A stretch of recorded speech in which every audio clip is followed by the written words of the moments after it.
Thank you. Welcome back. It's good to be back.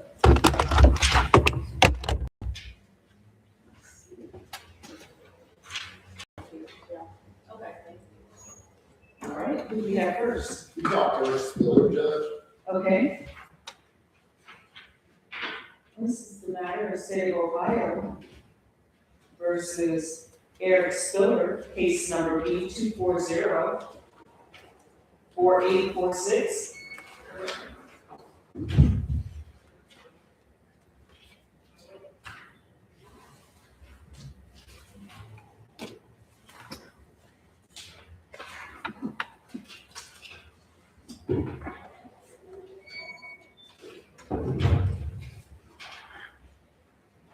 Mr. Malott is present on behalf of Mr. Spiller, and Mr. Brandon Brown is present on behalf of the state of Ohio. Mr. Malott versus Mr. Spiller. He was literally just out there 5 minutes ago. He went downstairs to Bouchard because I told Judge Bouchard there's another related case that we were going to take care of this one first and then come back down. He may just be in the restroom. I don't know that, but he knew he was supposed to be here. He was here. I had a conversation with him. I told him what I thought, what I was going to ask the court for, and what I anticipated the court's ruling. All right, well, the court's ruling is gonna be occasionally if he doesn't come back in here in 5 minutes. I will go do my best tonight. Thank you. Okay, yeah,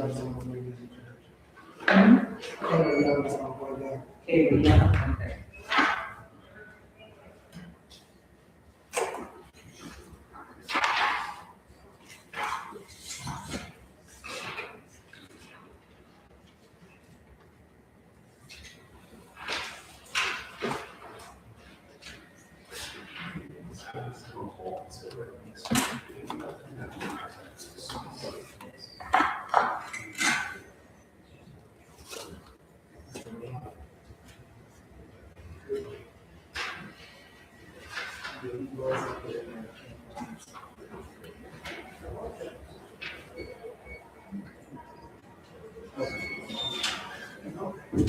Thank you.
Is Mr. Spiller? It is your honor. All right. He was around the corner and apparently did not hear me the first time when I went out and called his name. All right, this matter is on today for sentencing.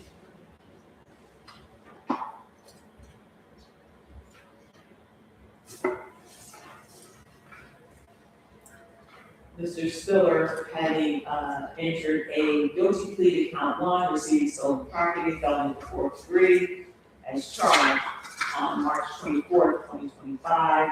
He was accepted to the diversion program, an order issued placing him on the diversion program docket, and I have received information that Mr. Spiller has failed to successfully complete the diversion program. He was terminated from the program for failing to complete the NCTI class, failure to pay administrative fee, failure to pay restitution, failure to perform required community service hours, failure to make required monthly meetings, failure to comply with random drug and alcohol screening processes, and failing to comply with counseling and or drug treatment guidelines. So he was terminated from the program, and here we are today for sentencing. What would you like to say on behalf? Well, first of all, you know that.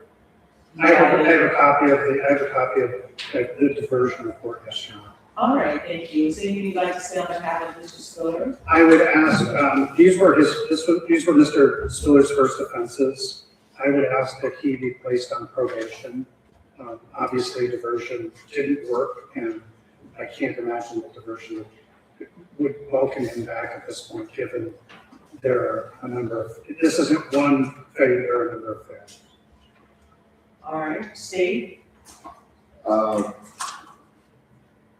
Judge, I was just looking to see if there was any information about the restitution. I can see from when the file was originally made, but I don't see anything. Given the nature of the crime, limited criminal history, it's failed a diversion, so it's gonna have a felony on his record at this point, but I'll defer to the court of sentencing. Well, that's my concern, but I'll let Mr. Spiller speak. Mr. Spiller, is there anything you'd like to say before I pass sentence? Well, can you tell me why you didn't successfully complete diversion? Because that's like probation, except it's not official probation. Your attorney's asking me to put you on probation, but if you can't do the diversion successfully, which is similar to probation, I'm not sure that putting you on probation is a wise decision. So tell me why you didn't do what you needed to do. Because I had some things going on at home and I was at home, so I wasn't able to get up and be able to move around as much as I was able to if I was at home. You had some things going on at home, so you weren't at home? No. And so what would be different if I would put you on probation? Because the same conditions that you need to meet for diversion are the same conditions you would need to meet for probation. I'm more stable now with a job in my own place. I see. Where do you live? Right now, I'm on 3265 Glendora. I don't know the apartment, but like I got the apartment with my friend and my roommate. I stay down the lane in the business and everything like that. Where do you work? I work in Taco Bell in Glenwood How long have you been working there? for at least like 7 or 8 months now. And, if I were to, have probation drug test you today, would you be clean? Not today, no. Well, that's a problem.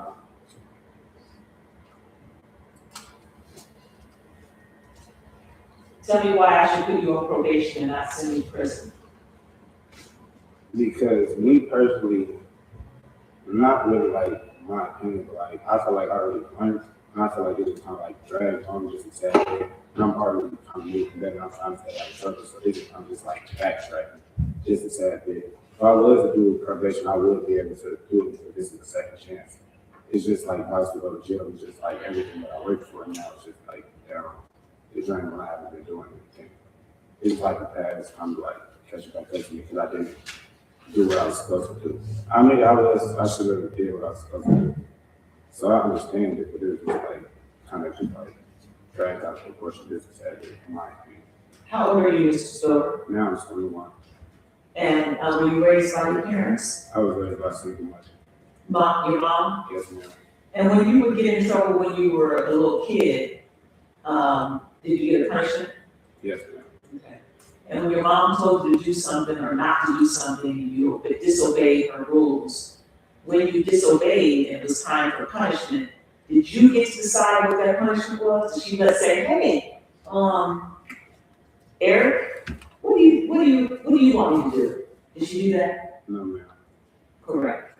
Because once you put in motion, a violation, whether it's breaking the law or disobeying a court order or violating probation, you don't get to say what the consequences are.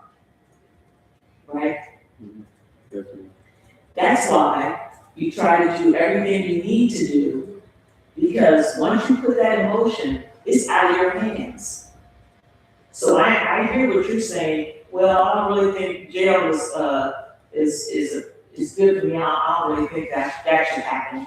I should be given a second chance, but do you understand that you don't get to say?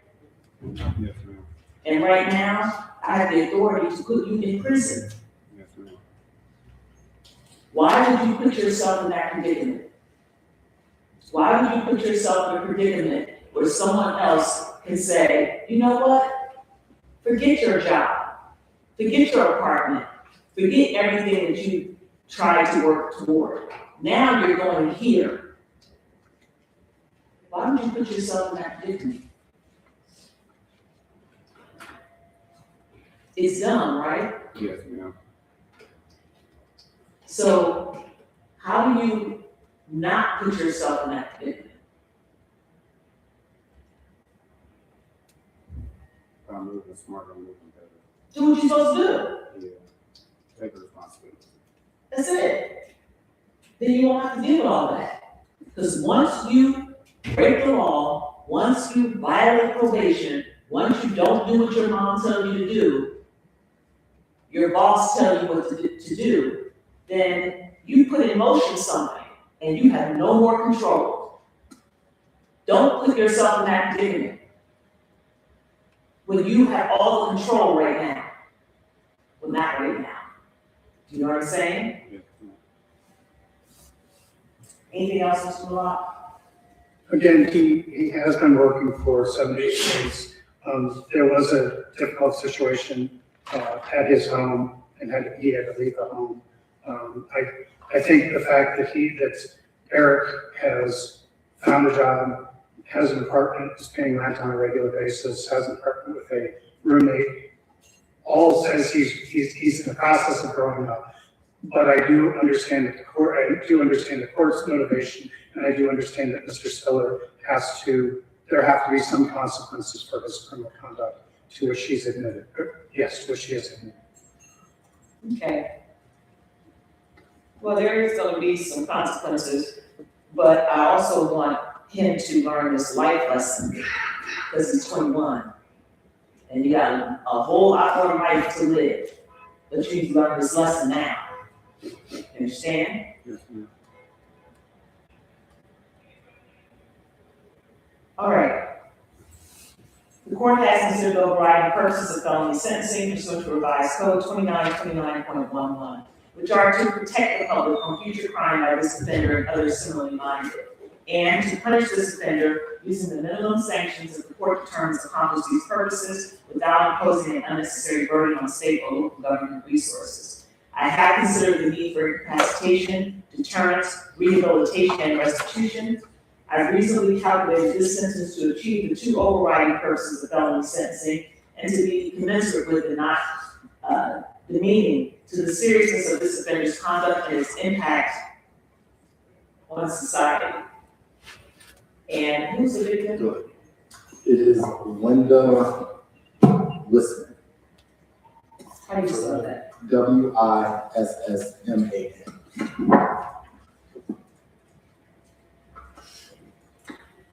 And it's in your conduct not only on the victim, Ms. Linda Wissman, but also on society, and to be consistent with sentences imposed for similar crimes committed by similar offenders. I've also considered the seriousness and recidivism factors as set forth in revised code 2929.12. Accordingly, Mr. Spiller, I hereby sentence you to a term of 18 months community control, intensive supervision, drug and alcohol treatment, and you will have to submit. You understand? Yes, So, cost and fines, remit, but there is a restitution amount, is it $110? Judge, I would say it's probably what you reflect on that in my files. Okay, I have $110 restitution. That's what I have on the judge's report. $110 restitution, stay away from Linda Wissman. And now you're on probation. So right at this moment, you are in control, right? yes, ma'am. And how you exercise your control is do what you're supposed to do. But if you decide you don't want to do what you're supposed to do or you're told, then you lose control. And you'll see me, we'll be back before me for a more restrictive sanction. And I'm gonna tell you right now what that more restrictive sanction is, so you won't have to guess. It's 18 months in the Department of Corrections. Do you understand? Yes, ma'am. All right. So who has the control now? You. You.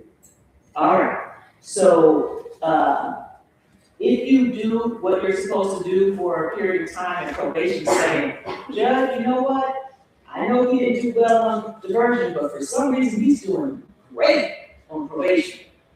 I'll consider taking you off earlier than 18 months. You understand? Yes, So again, who has the control? ma'am. You. All right? Mr. Lott, anything else? Nothing further, thank you.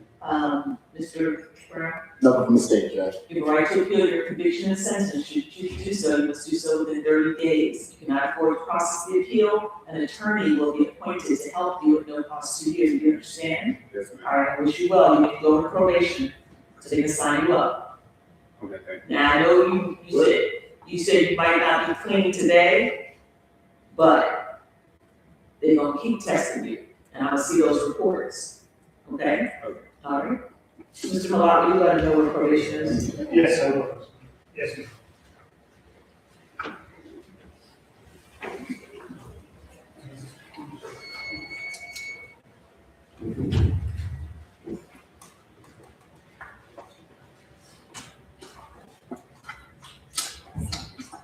This is a matter of state of Ohio versus Ms. Kayla Young, case number B24026665. Ms. Young is present in the courtroom with her attorney, Ms. Anna Mallory has been appointed, Mr. Brown, present for the state of Ohio, Ms. Victoria Todd, present for the probation department.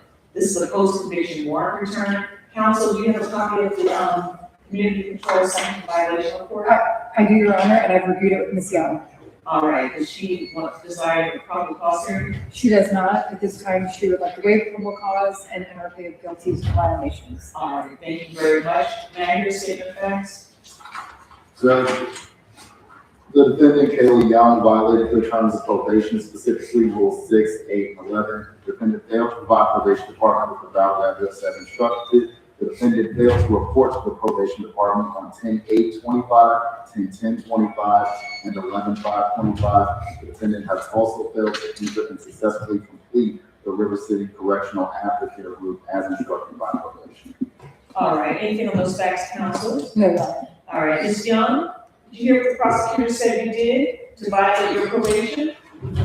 Is it true? What is your plea to the probation violation? All right. Is a plea of guilt, entered and accepted by the court? Ms. Mallory, what would you like to say on behalf of Ms. Young? Your Honor, Ms. Young has had some positive things happen in her life in the last couple months. She has gained employment through AK Steel. She's been there 2 months. That was, she was able to get that job because while she was at River City, she actually obtained her welder certification. She has found an apartment. She was due to sign a lease this coming Thursday at Colony of Springdale.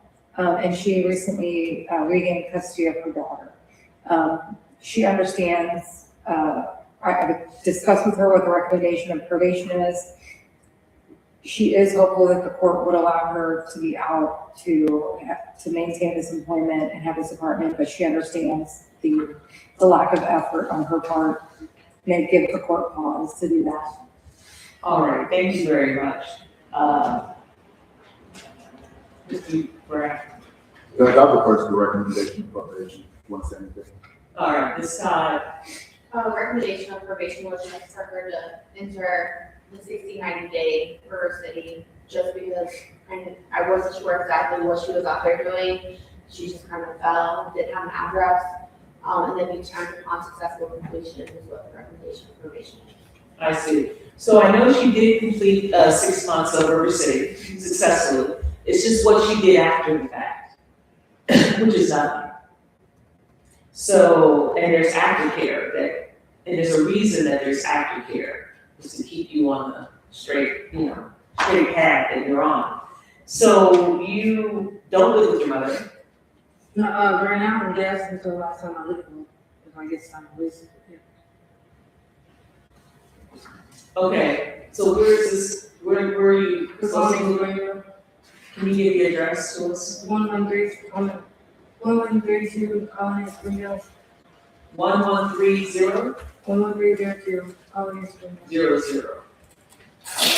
The Springdale item 45246. And then you, I was already still, how often do you work? I work every day, except for weekends. I actually still have a job. So if I can show up tomorrow. I'm sorry? So I work every day except for weekends. If I show up tomorrow, I still have other jobs. Oh, I see. So full time? Okay. So didn't you know that this was all hanging over your head? Yeah, but I have a lot. And so I want to just talk to you about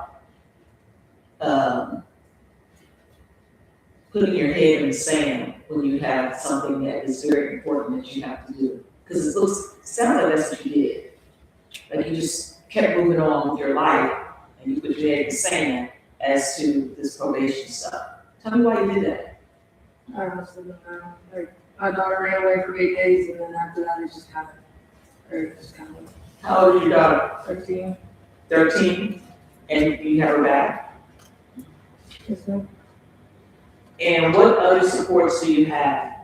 I have my mom. Really, she's going to earn a career, and that's all she needs. That's all she wants. She lived with my mom, and she didn't like the situation that she was going on. So she was running away from 6, 7, 8 days at a time. So, what would be different if I were to put you back on probation? But what are you asking me to do, first of all? Are you asking me to follow the recommendation of probation and put you on River City for 60 to 90 days? I'm not saying everything is right. I'm also asking, like, my daughter needs me. I'm scared I don't go home. I'm not going to go home with her. She's doing a lot, so she should be doing. Okay. So you have a lot to lose. I have my daughter to live, actually. So when you do have a lot to lose here. You have your daughter, you have your job, you have your apartment, you have a lot. Your whole life will be blown up by one decision. So I'm gonna ask you like I asked the young man last time, why did you put yourself in that predicament? Honestly, I can't tell you. I just, once the first time I ran away, because I was making food, first time I ran away for 5 days, kind of just, my goals, I just got lost the break. I mean, my only goals was her and getting myself back to where she could actually live with me and I could actually hear her, because the more she stayed with my mom, the more she kept doing what she was doing, and I just kind of lost faith and started to color at that point. So it is apparent to me that we need to educate not only our probationers, but the community on what our probation department actually does. Because here you are on probation and you have all this going on. Don't you know probation is there to help you to make sure you're successful on probation? It's not punitive. And I think too often the community thinks probation is to punish you. There are consequences for your actions, and yes, we are gonna hold you accountable. But our probation department is rehabilitated. Our probation department actually helps people be successful and transition back into society and do the things they need to do. So I'm telling you this because when you are on probation and you find yourself in these life difficulties and you have these big rocks of life that you have to manage, you should be talking to your probation officer. You understand? I apologize. I do apologize. So that's why Ms. Todd, and she's good at her job. If you tell her what difficulties you have, I mean, she's not a social worker, but she's there to make sure that you are successful on probation. But when you put your head down in the sand and you don't communicate, and you don't call probation, and you're never at the address when they come to check up on you, this is what happens. Now you're here and you stand to lose everything. It's not worth it. So what I need you to do is to have a paradigm shift, a shift in your mind about what probation actually does and how they can help you in your life. Talk to Ms. Todd. Let her know in advance the issues. I don't mean you have an appointment with her and then, after the fact you send her a voicemail, oh, I couldn't make it. No, I'm not talking about that. I'm talking about advanced information so that she can help you and she can pivot and help you pivot. You understand what I'm saying? All right. Ms. Young, I find you guilty of probation violation. I'm gonna restore your probation, your community control. I'm gonna add 6 months to your term. Costs and fines remit.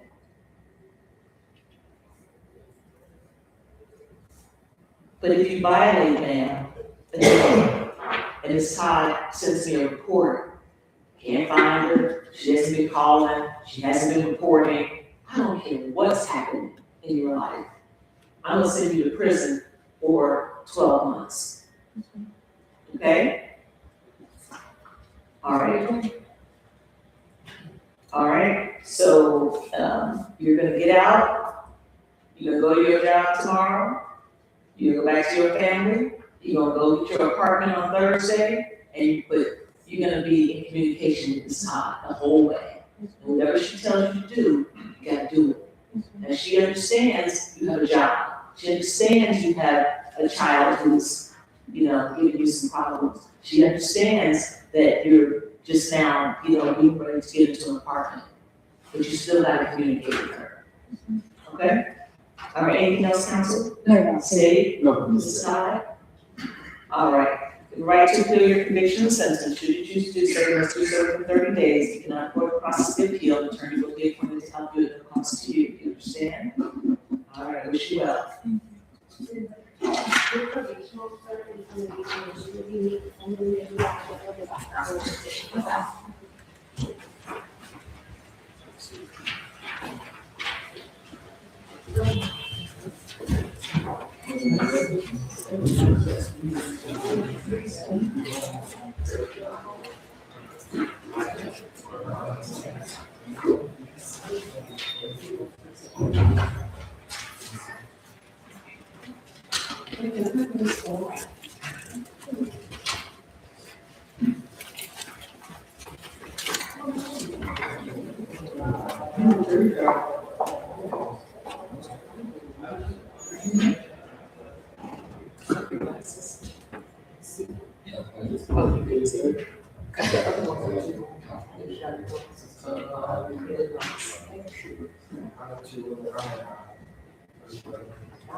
All right, Ms. Dennis, you're supposed to have completed none.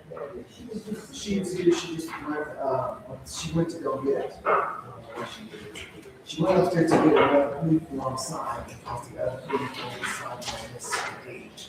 This here didn't have Mr. Martin. It doesn't matter. That's what I told her. Call them. I already did that.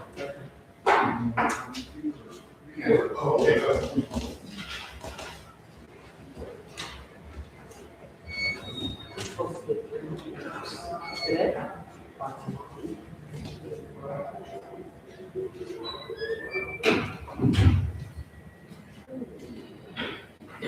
Officers, what case are you on? Mr. James Franklin. Yep. I'm ready for that case. I don't know where the lawyer is. That just takes me too long. Okay.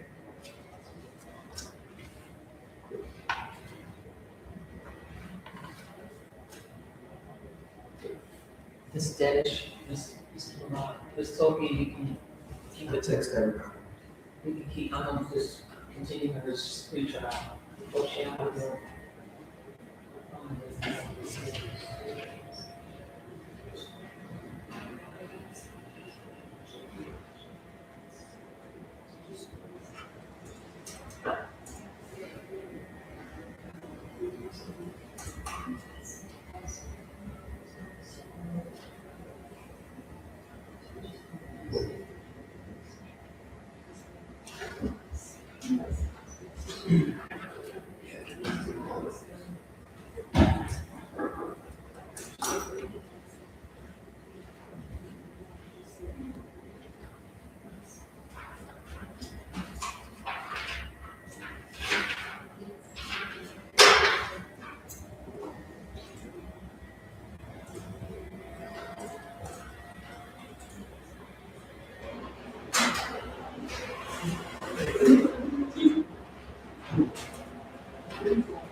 Talk to myself.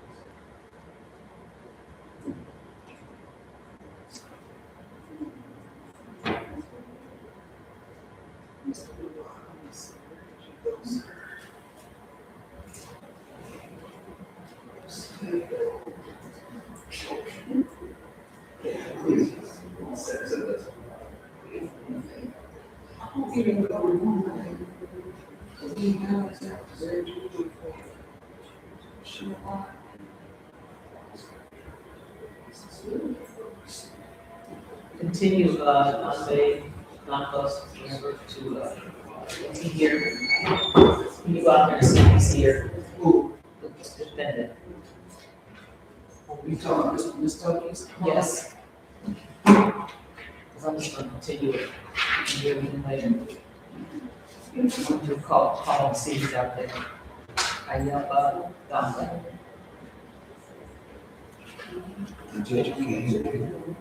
Go ahead and call it, see if the person's out there, and then if he's here, I'm gonna come in and tell him to continue.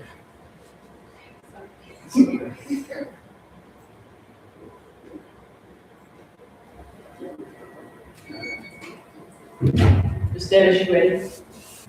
Yes, Your Honor, I just need Mr. Brown to sign the plea form. Okay, can I please see it? Yes. Dr. Ray?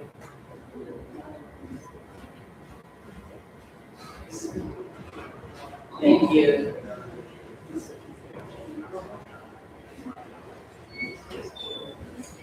Hi, Mr. Ayumba Dambe? Diano? Mr. Diano, your attorney's not here, your case was at 9:30. You're supposed to be back here on February 19th at 9:30, okay? I'm gonna put that you were here, your attorney's not, but I'm gonna make sure I note that you were here. And, let me give him another, statement. She's here, she's Is she not here? I know, but she texted me since she knew. She said she's on her way up, but I'm not waiting. Because I have a lot of other stuff to do today. If you want to sit outside and wait for your lawyer, you can do that, but I just don't want you to sit waiting for me, okay? So Ms. Howard's gonna give you a card with the next court date, so you can be here, okay? Okay. All right, thank you. Do you want the card?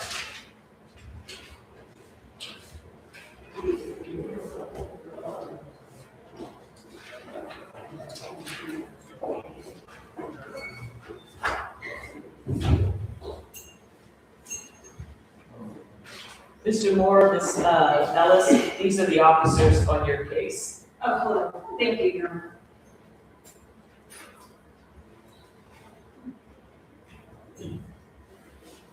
Do you want to wait for your attorney to come, Mr.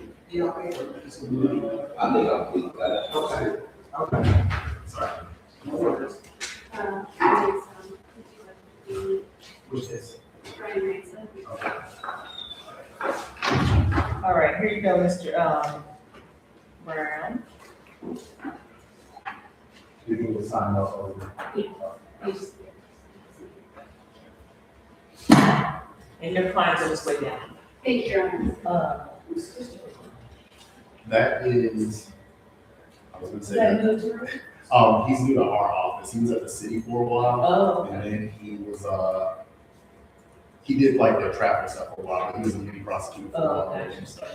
Okay, that's why his name was this is When you said it was Chris Brown, I always consider him Chris Brown. I always call him C. Breezy. He does not look like Chris Brown. I always say that. And no, he's not. So Yeah, that would be another, but I always say that. But it's funny because we have the same last name. People just in their minds confuse us, but nothing alike us. yeah. Well, you've been only Brown for a long time, Right, in the office, exactly, so yeah. that's why it's. People contact me, it's like, we talked about this, I'm like, we did not. I was just saying, you think you're my twin. Ms. Dennis, do you want a PSI? We'll wait, Your Honor. Okay.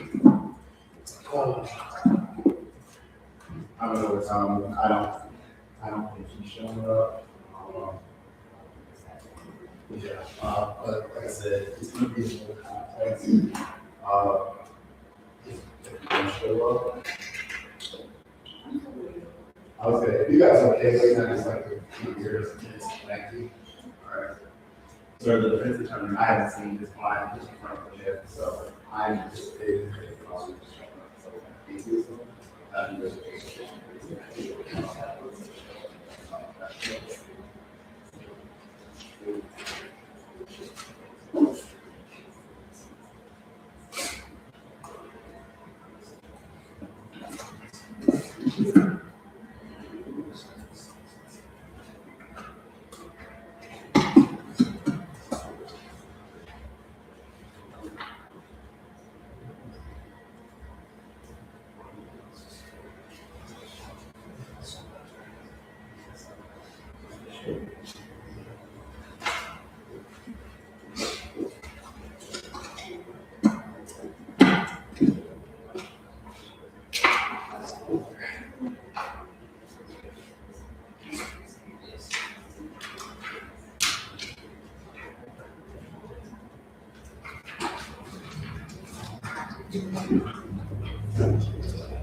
You okay, Paul?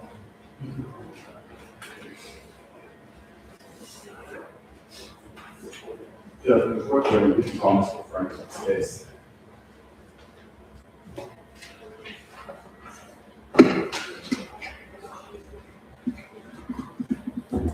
Let me Go check. Sure.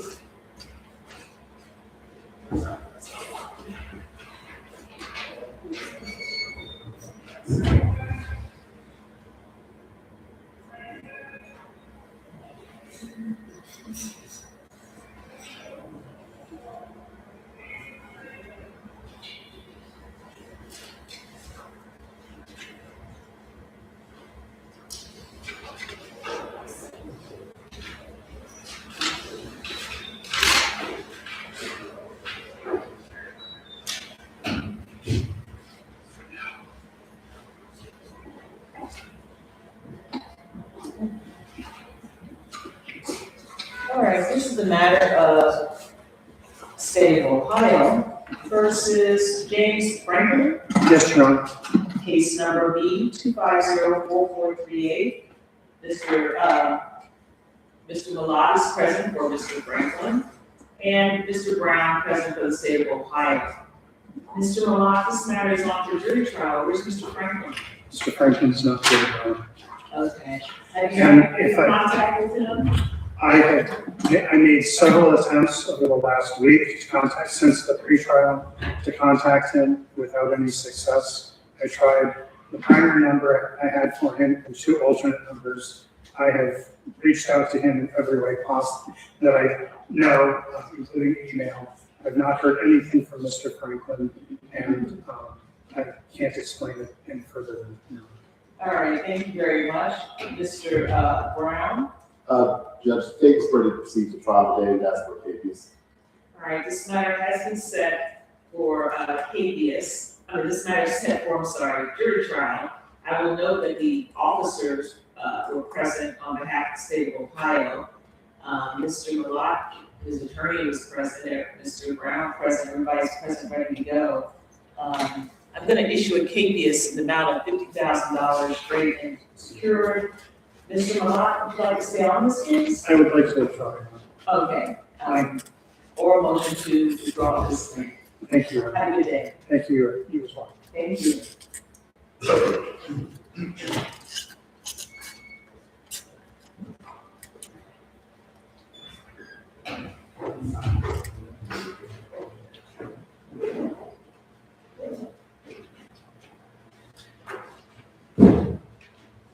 All right.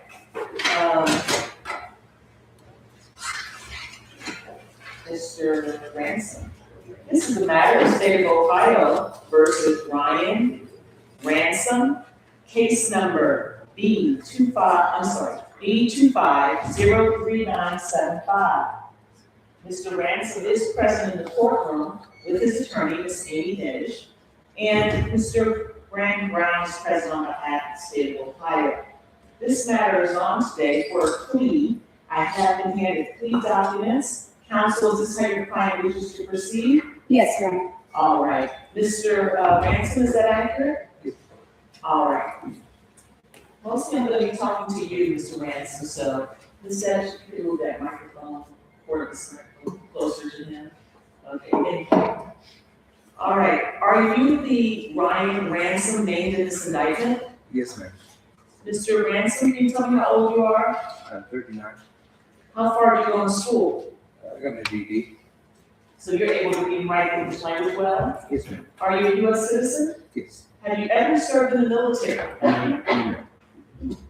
Mr. Ransom, I have in my hand a single-page document. It's entitled Waiver of Trial by Jury. At the bottom, there are signatures. I recognize, I think that's Ms.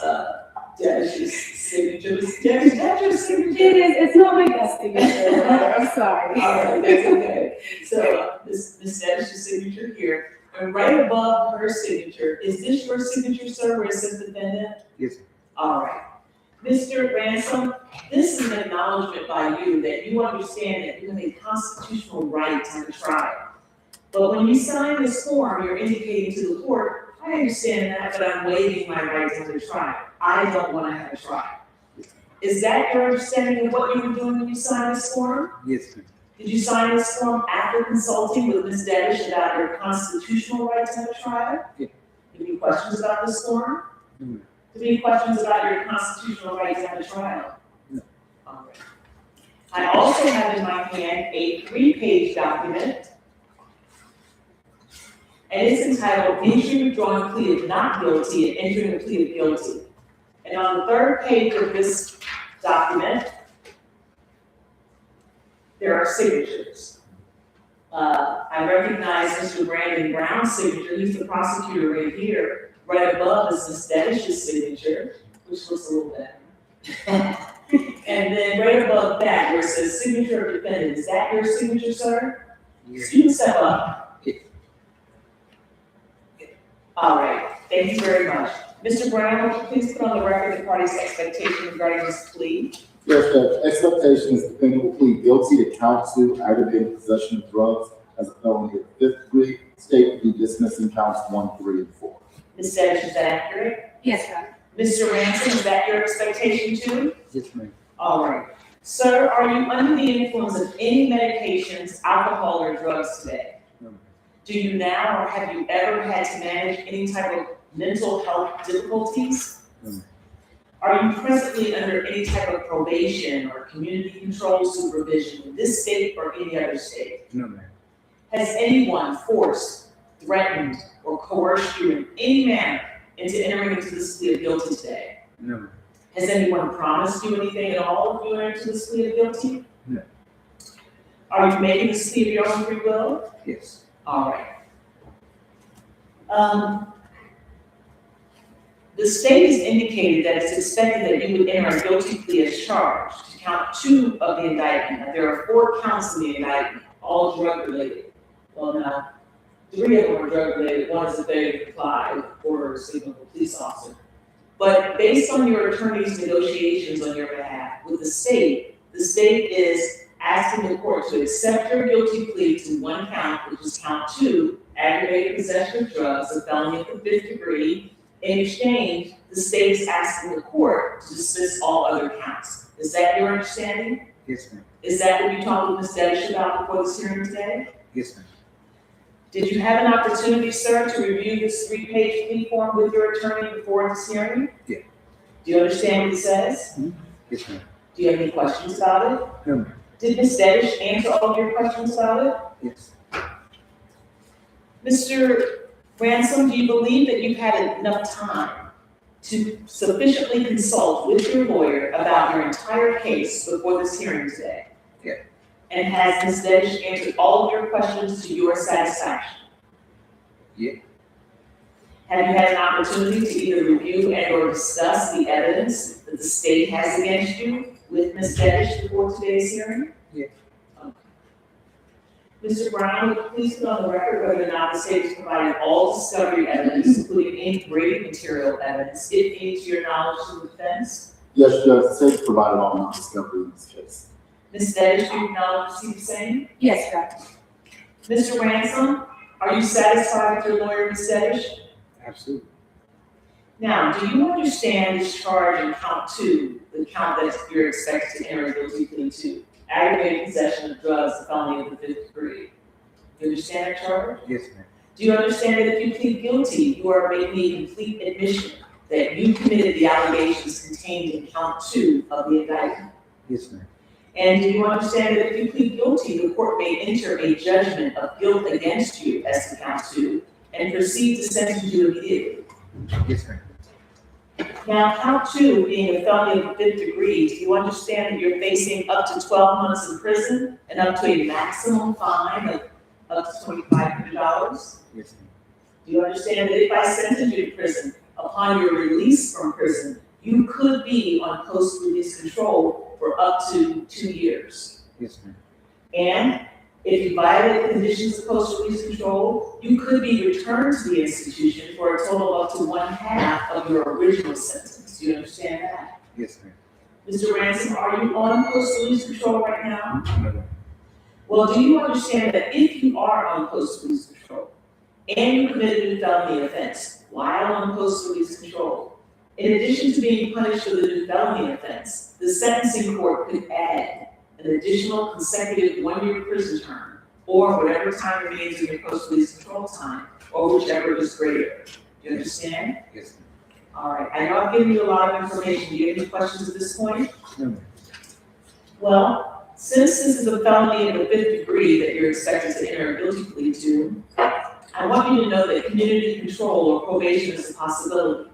Do you understand that I can place you on probation or community control for up to 5 years instead of sending you to prison? Yes, ma'am. Do you understand that if you are placed on a community control sentence, you would have to abide by all probationary conditions as established by this court? Yes, ma'am. And if I place you on community control and you violate the conditions of community control, then you're gonna be brought back before me for a more restrictive sanction, which could include a whole host of penalties. But the most severe penalty could be the imposition of prison time, up to the 12 months I previously discussed with you. Do you understand? Yes, ma'am. All right. Also, if I impose court costs and you fail to pay those court costs, I could order you to do community service instead of paying court costs. Do you understand that? Yes, ma'am. All right. Any questions? No, ma'am. Mr. Ransom, when you plead guilty, you give up some very important constitutional rights that I need to make sure that you understand. Do you understand that you have a constitutional right to have a trial either to the court or to a jury of 12 persons? Yes, Do you understand that you have a constitutional right to have witnesses, to confront witnesses here in open court and have them cross-examined by your lawyer? yes, ma'am. Do you understand that you have a constitutional right to have witnesses subpoenaed to come to court and testify on your behalf? Yes, ma'am. Do you understand that at a trial, it's the obligation of the state of Ohio to prove your guilt beyond a reasonable doubt? Yes, And finally, do you understand that at a trial, you cannot be forced to testify against yourself? Yes. Do you understand each of these rights that I explained? I do. Do you have any questions about your constitutional rights? No. Do you have any questions about anything we discussed today? No. Okay. Do you understand that if you plead guilty to count 2, you are waiving all of these important constitutional rights in this case? Yes, ma'am. Mr. Ransom, knowing everything the court has discussed with you today, do you still wish to enter a guilty plea as charged in count 2, aggravated possession of drugs, and felony in the 5th degree? Yes, ma'am. Counsel, is there anything further before I accept the plea? No, Your Honor. May I hear a statement of facts? Robin Ransom on or about July 28, 2025, in Hamilton County, State of Ohio, knowingly obtained, possessed, or used a Schedule II controlled substance, to wit, methamphetamine in an amount that was less than 12. This was part of a search incident to arrest, fled from the officers initially, judge, and then when they searched the car, found drugs. All right, thank you very much. Anything on those facts, counsel? No, Your Honor. Mr. Ransom, did you hear what the prosecutor said you did? Did you hear what he said that you did Yes, to ma'am. violate the law? Yes. All right. Is it true? Yes. What is your plea to count 2, aggravated possession of drugs, a felony of the 5th degree? Guilty. All right. Let the record reflect that Mr. Ryan Ransom was present in court with his attorney, Ms. Amy Day, and that Mr. Ransom was advised of all of his constitutional rights and made a knowing, intelligent, and voluntary waiver of those rights. The court finds that Mr. Ransom understands the nature of the charge, the effect of the plea, as well as the maximum penalties which can be imposed. Finding it to be voluntary, the court accepts the guilty plea and finds Mr. Ryan Ransom guilty as charged in count 2, aggravated possession of drugs, a felony of the 5th degree, in violation of revised code 2929.11 subsection A. Count 1, 3, and 4 are dismissed at the state's request. Counsel, is there any reason why sentence should not be entered today? No, Your Honor. All right, are you ready for PSI? We will. All right, what would you like to say on behalf of Mr. Ransom? Your Honor, Mr. Ransom has 96 days of credit by my count. I also don't see. 17, actually. Oh, really? Yes. Okay. So I'm sure you want me to count mine. Yes, please. All right. Your Honor, I don't see any convictions for him since 2020. He is taking responsibility for his decisions that day, Your Honor. Obviously, he was using at the time when he picked up these charges, and he was using when he was picked up on the warrant in October. He's admitted that to me in speaking with him. Obviously, he's got a period of sobriety under his belt now. He has started doing medication-assisted treatment in the jail. He started on Suboxone. I know he was on the wait list for the care pod for a while. I don't think he was ever transferred over there, unfortunately. But he's been trying to engage in some treatment while he's been in the Justice Center. He does have a stable address to go to in Hamilton County if he were to be released. But he feels that he will need some help transitioning back into the community and maintaining his sobriety. So we would ask the court for a period of probation with outpatient treatment. Okay, thank you. State?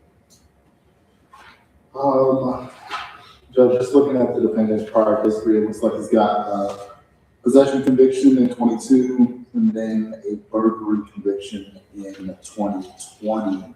I am not aware of any sort of trying to nature of the case initially. I don't think that there was any property damage or anything from it, but it looks like this occurred around 1 o'clock on 7/28. He had turned into an elementary school as part of this chase. But this is the plea that the state had previously agreed to. I did see Officer Chaos here. Did you have anything to add as far as the plea goes? No, we don't. All right. At that point, Judge, I'll just defer to the court. All right. Mr. Ransom, is there anything you'd like to say before I pass sentence? No, ma'am. Well, it looks like, as I look over your record, you have a lot of drug-related offenses.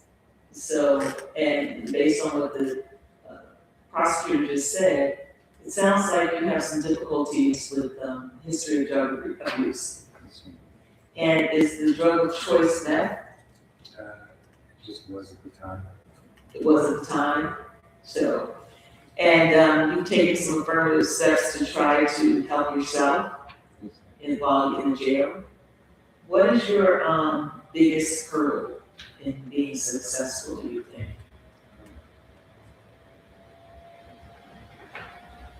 People, places, and things, too. People, places, and things. Right before I got arrested, I broke my back, and I was staying with my mom, and I was just looking for that. I just didn't have anywhere else to go, and I was hurt. I just got out of the hospital. I see. And so that wasn't a environment that was supportive to sobriety? No. I see, but you didn't have anywhere else to go. Yeah, at the time. Yeah. Where do you have to go now? A friend of mine, A friend? she was in North College for Water Hills. Walnut Hills? Yeah, my mom lived in Madison. I see. And, in Madisonville? Okay.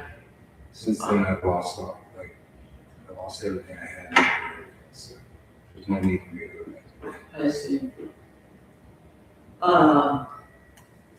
And what type of environment, supportive environment, positive environment can your friend who lives in Walnut Hills provide you to help with your sobriety? She, Is she recovering as well? yes. Hmm. We both went through River City. We've been through a lot. Yeah. You've been through River City once before? I got my GED there. Yeah.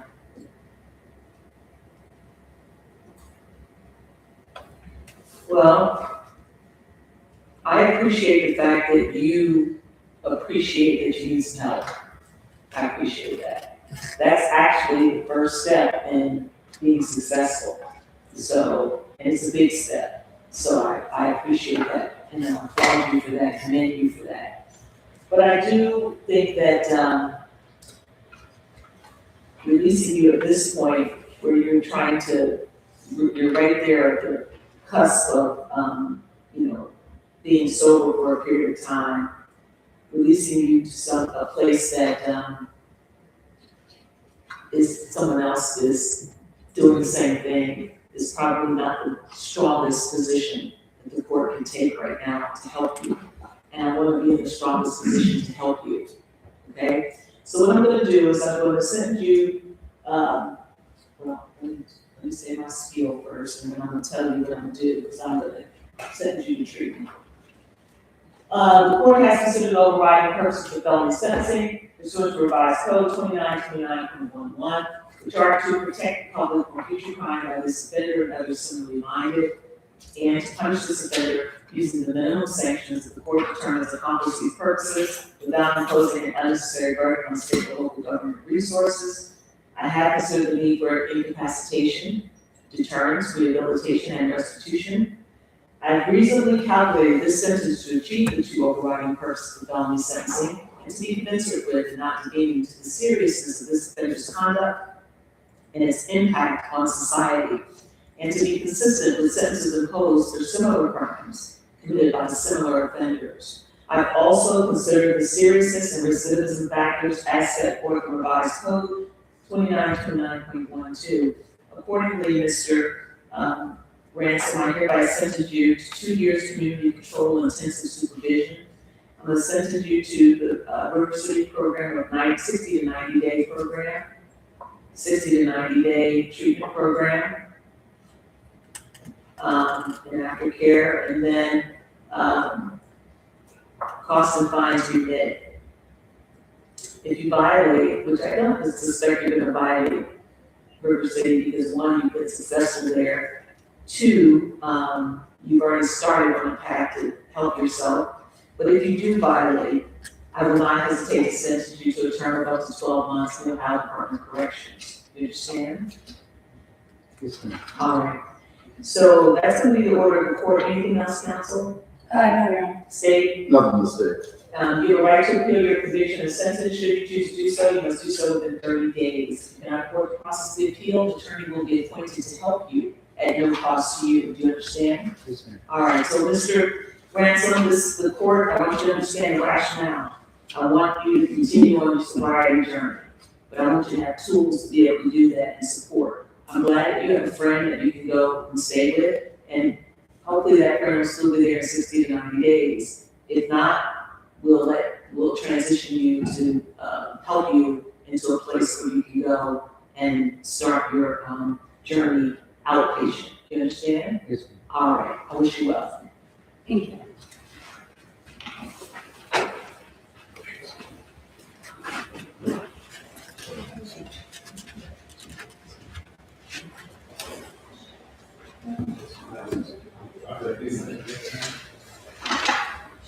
All right, ready for the show?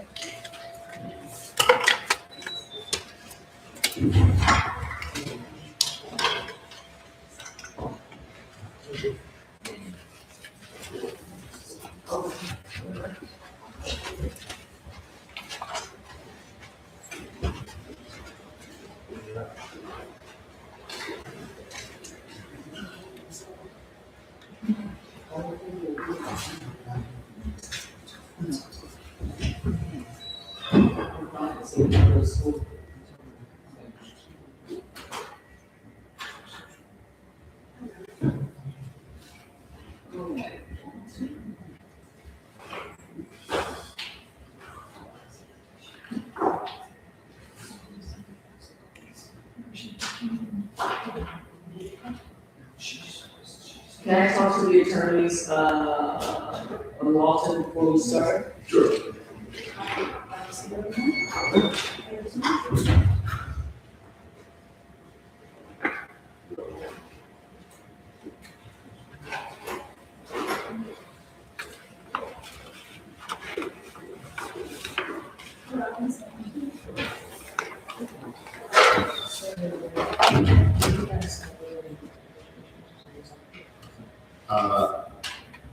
I obviously just got the case, but the victim is here today. I don't know if there was anything that we got.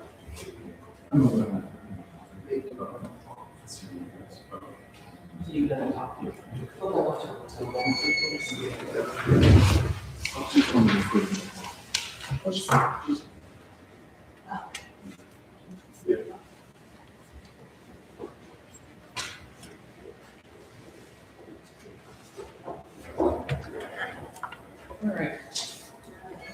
attorneys are going outside to talk, so we can be in recess until they come back.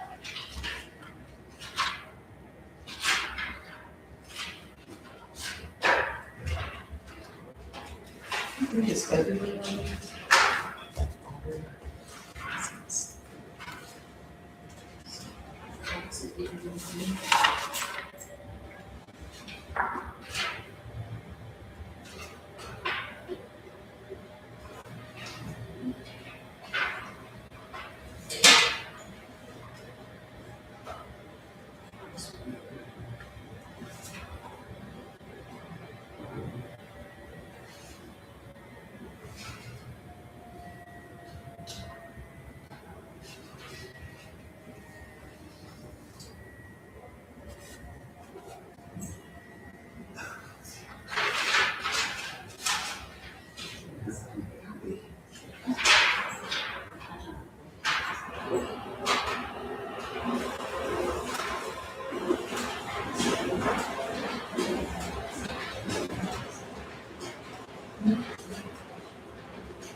It's two years maybe what we have to do to terminate him from the diversion program.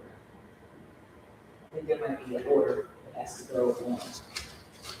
We knew they didn't see anything from the virgin. I called Maria and asked her, I checked my share, I checked my.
I'll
be right back.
What's in the date and proposed jury instructions for this case?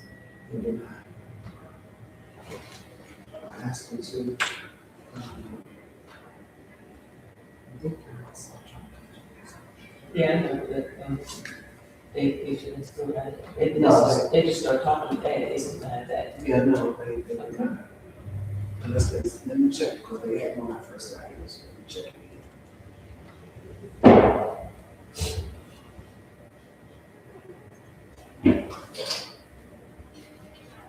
No.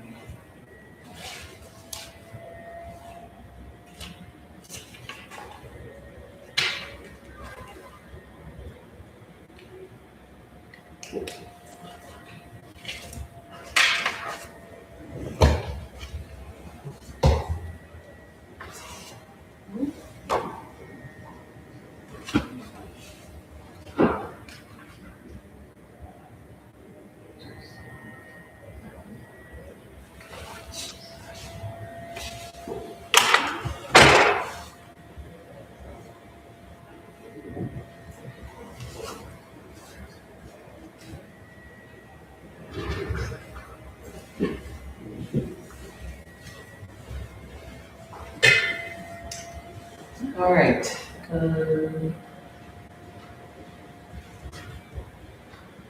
we will wait till the lawyers get back. Yeah, We will wait till the lawyers get back. We'll leave the, live streaming on yes, ma'am. until they get back.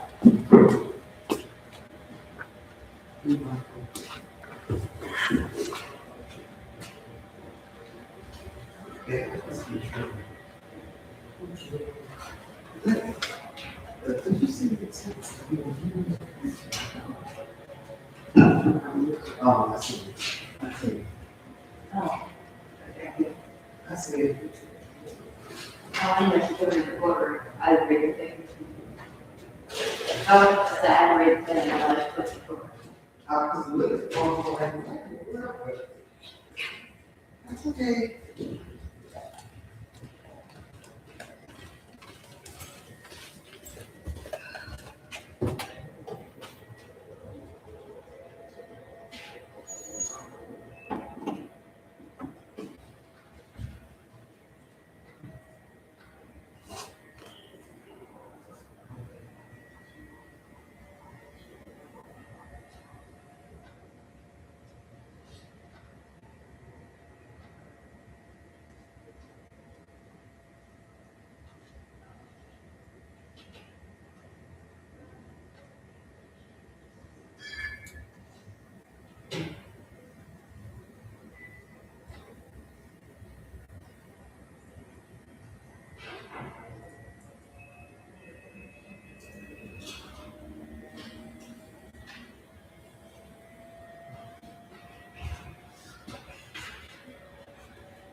I didn't even see her slip in.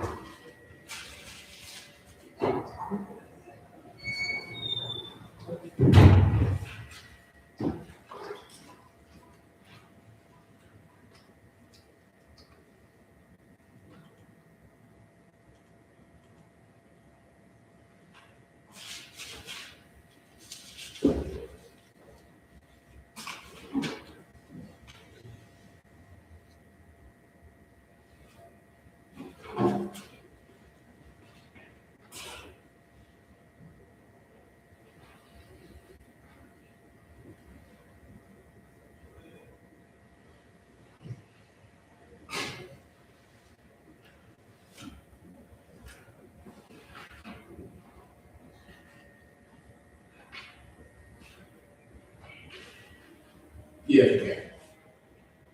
Yes.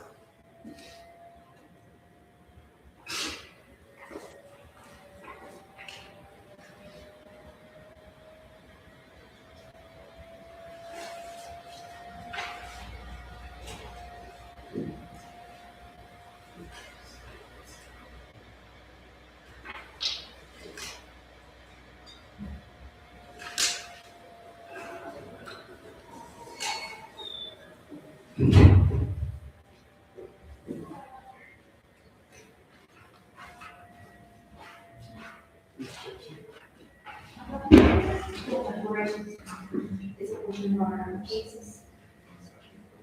Is it, you don't have to see it. Yeah, I just said. Yeah, perfect, thank you.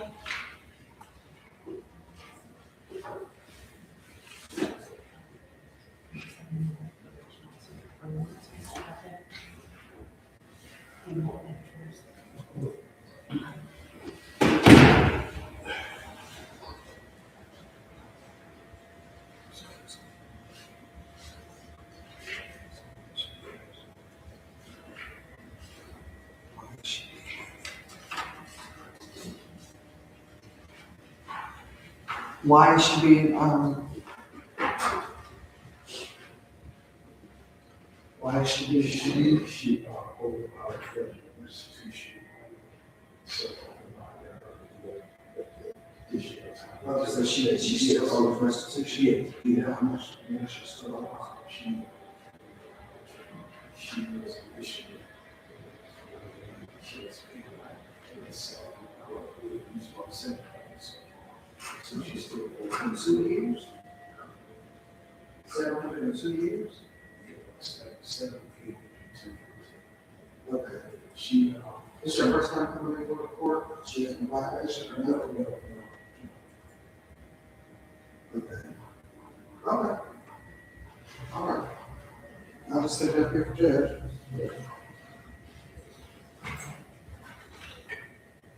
It'll be a few more minutes, okay? It'll be a few more minutes for she comes back. okay, that's fine.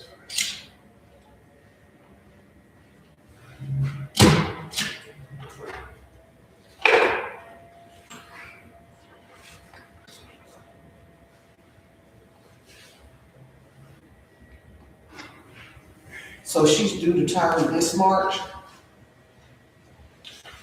She's due to term in March? Yeah, She's March? yeah, she did. This year. That's this year here. Restitution, just giving her that additional time to pay off. She did have restitution. Yeah, she's talking about 48. Yeah, so she's only paid $700. Yeah. And she has no So,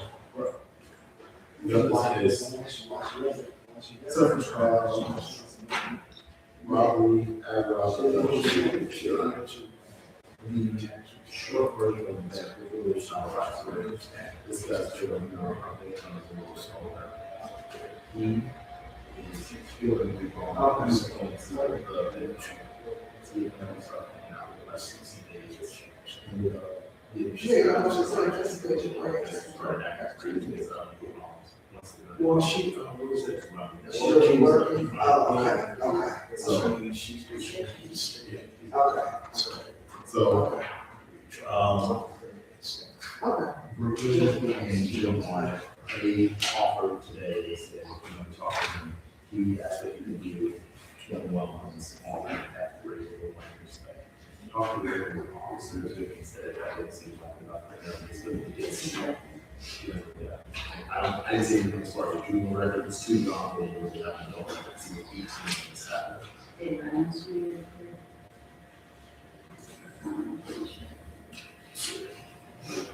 Not see anything, or something like say. It's,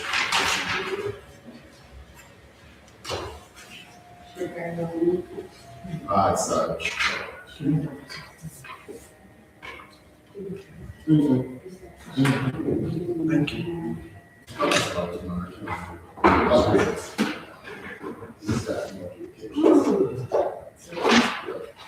I talked to the organization, and they do, They also, they almost said they any different.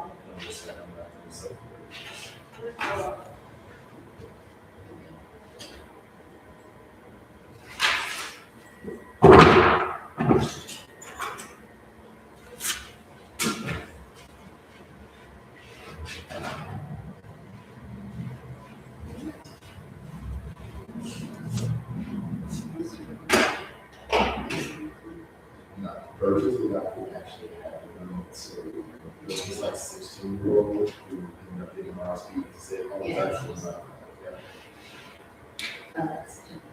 Right. I thought I was aware of that. And I didn't do it. This is all the mitigation stuff. She's talked away. She had best case workers and stuff. This kid does have a lot of stuff going on as far as mitigation goes. It definitely seems like he did something stupid. He was on drugs at the time. And he really didn't look like he talked about who's like, and it's like a little bit of somebody says like, that's not.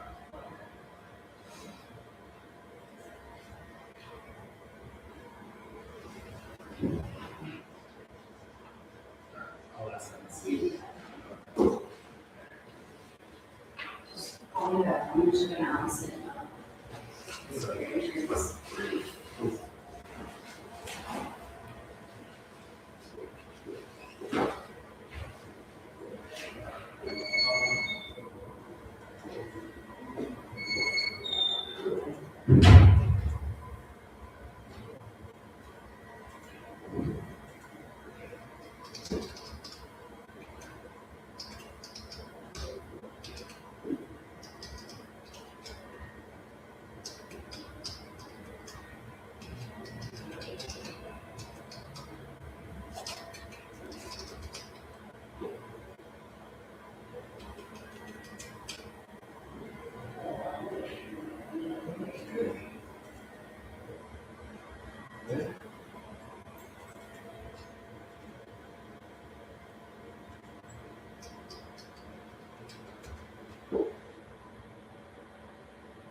But she wasn't.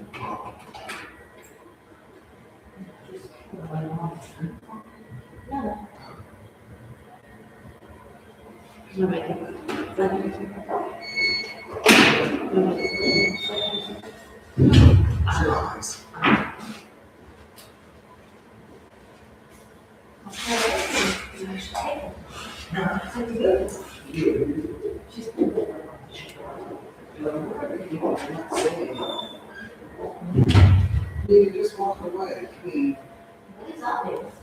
Mr. Moore, okay, you just can't keep walking away and not saying nothing. What is wrong with you?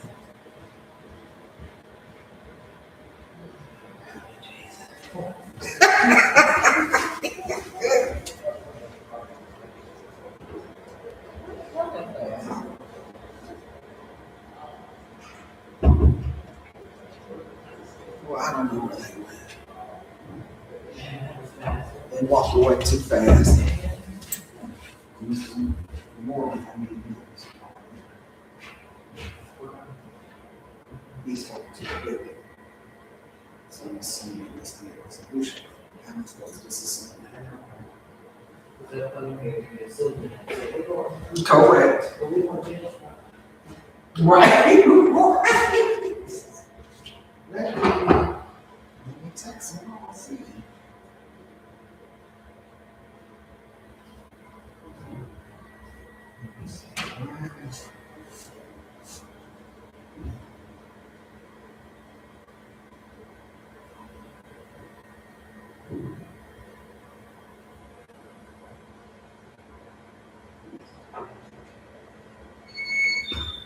Mr. Brown, Yes, no one has said what's going on.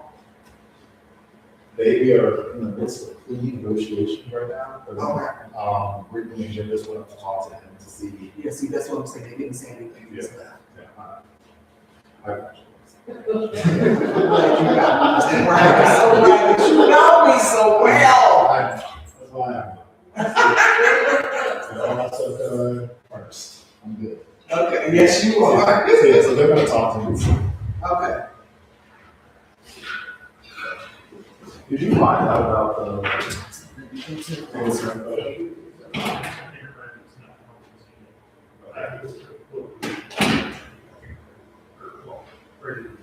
So candy. All right. How long is that going to take you? I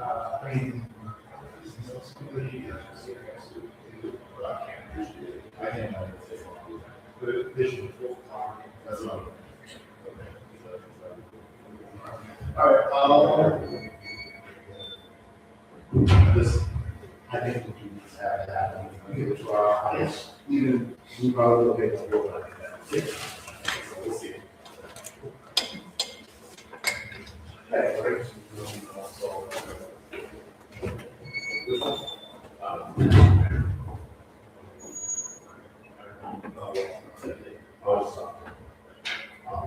trying to see where we're at as far as if they really get around. Yeah, everyone wants to talk to them.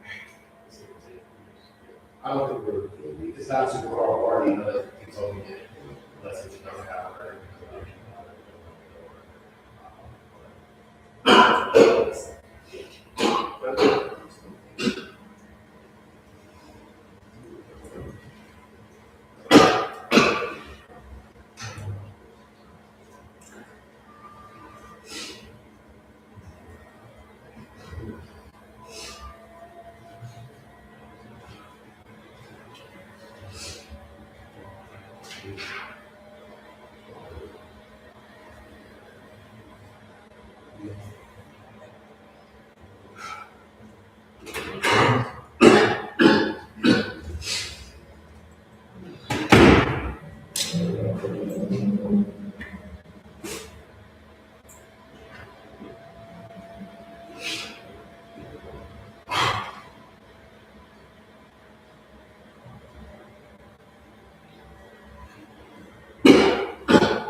Did you have coffee?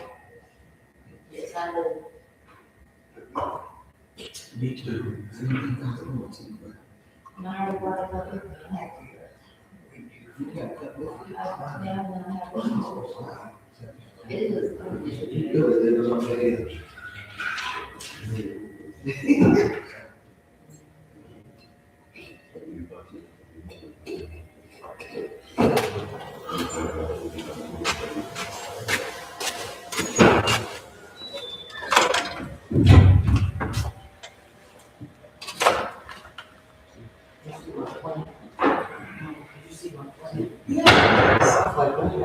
And I don't know what happened because it wasn't dry. No, So I don't know if it was just so cold in here, it might have been, but whatever it was. I saw that, I was like, oh, what happened to it? It was so like, it was very vibrant when we left on Friday. It was weird when I walked in, so, because I walked in, and I walked back like, wait a minute. Where did it go? And then I touched it to see if it was wet. And it was, I know.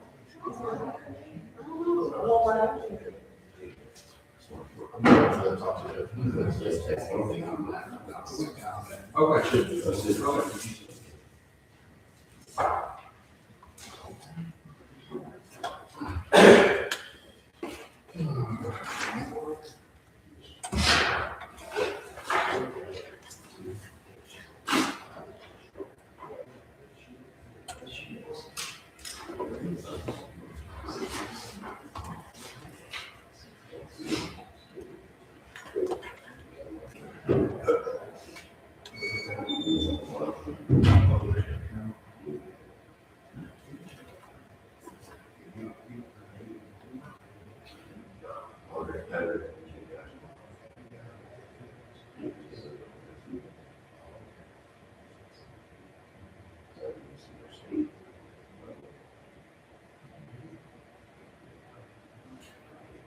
We had a late question.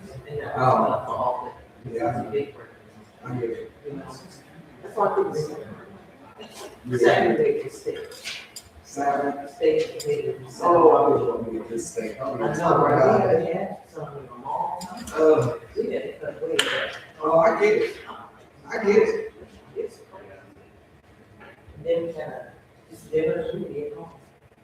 We watched Green and Tuesday. I was so mad at you. I watched the news. So here's what I'm going to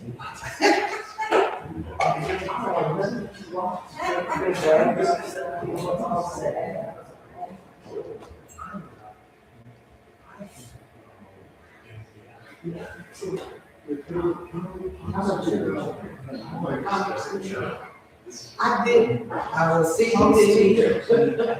I was supposed to. I took some chicken wings. I know Brazos cabbage. And having a taste for pizza. So bad. I just and I was on my own. I was eating pizza. I ate off there all day. I got meaty pizza. And it was good. I know.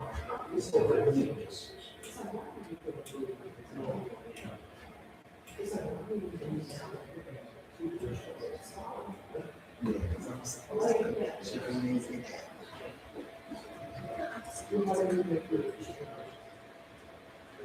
I want to do air fryer. Is that what I'm doing now? Yes. You need some grease.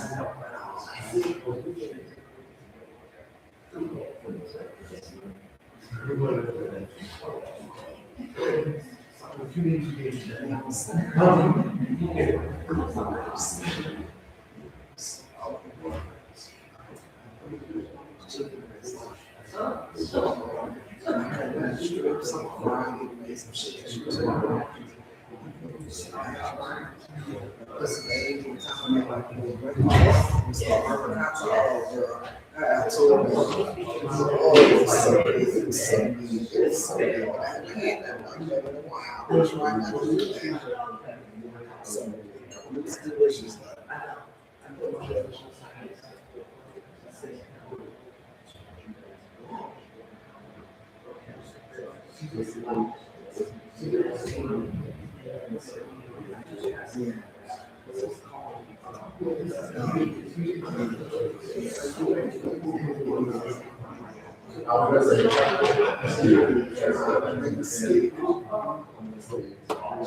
She had some stomach issues. She had to go to the hospital.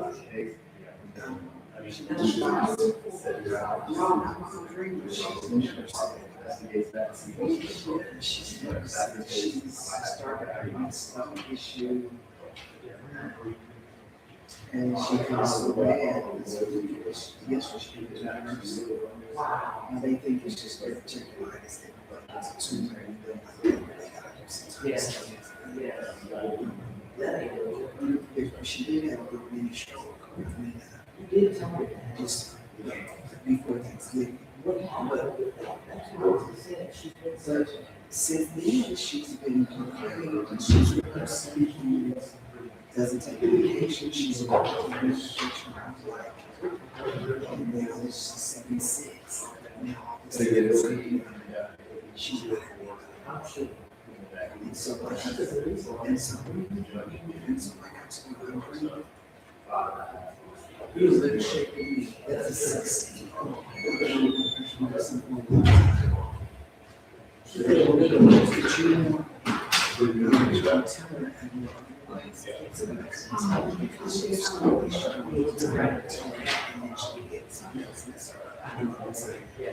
We got to learn this, sign off.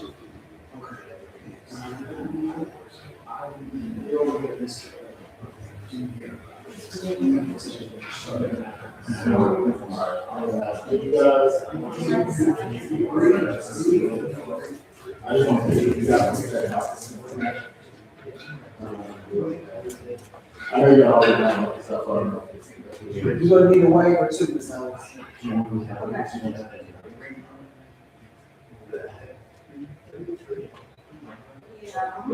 guys resign, just say that. Y'all need to see the judge.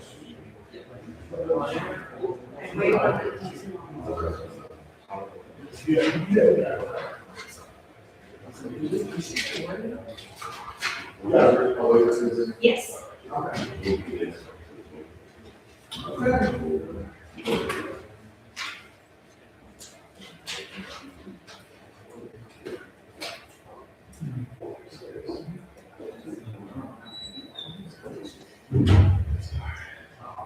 So, everybody's signed up. Takes a little bit of time, to do the patient, and so on, once we get it trained, it'll take a little bit. Judge can explain to them, so they can definitely see this aspect of it, so we understand it.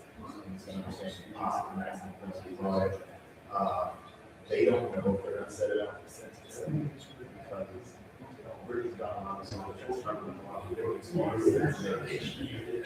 she knows what she's gonna say as far as this, but she might want to make it value.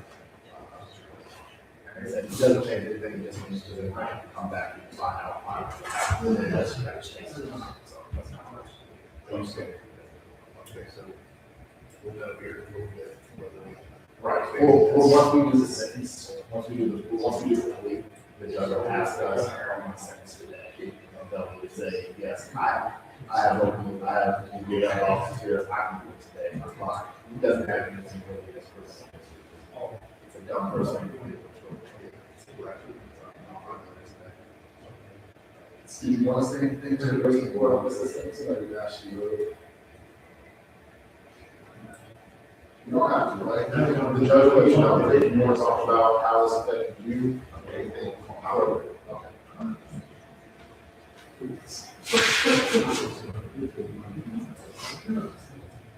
Let's say that. Okay, you do you don't have to make a final decision. I just always like to get an idea before, we start. So if you change your mind, you back to work, we're good. Okay.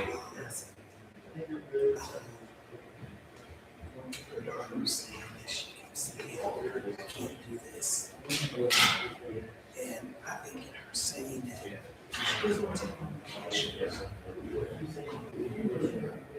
She knew it's why he's already on that. But that's something because he said he said I never took medication. He said he didn't take medication. How does she's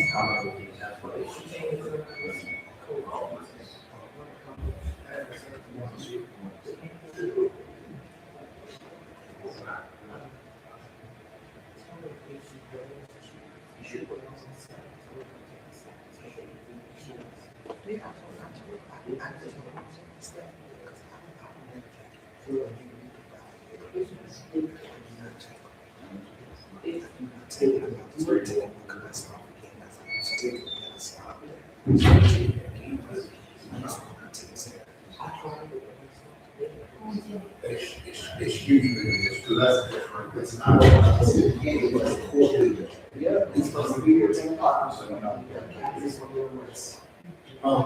You have a warrant for your arrest. You're actually not arrested. So what she actually did, she actually. I'm going to jail. So, yeah, you're gonna go. So it's like.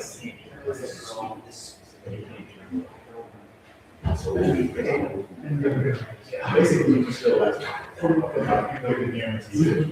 So you don't have to Mr. Malak got off. Did you? I'm not gonna leave today, sir. Because you didn't come today.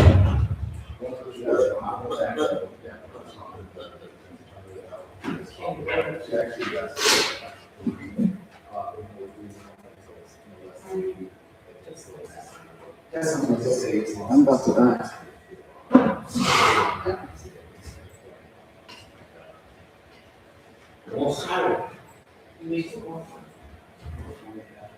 No, I thought. They don't see the jail issue.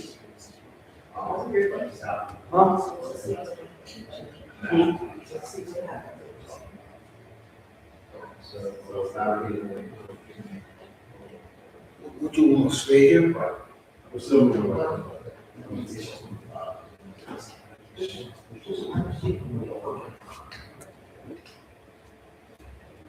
Just wanted to let you guys know that was my fault.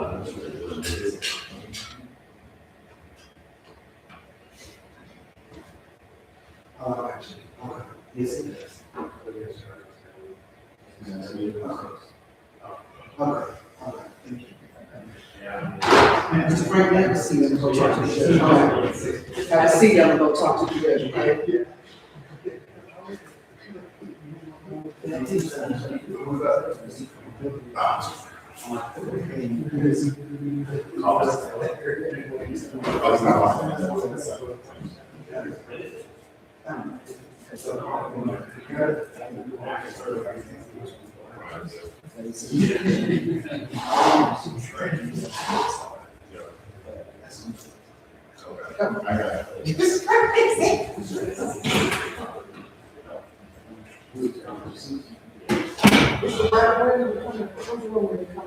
I was in Judge Jenkins' room.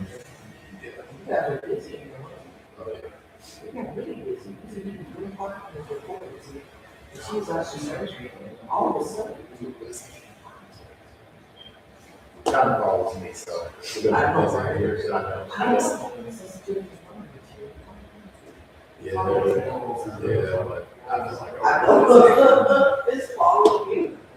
That's how it was. Yeah. Yeah. So calm.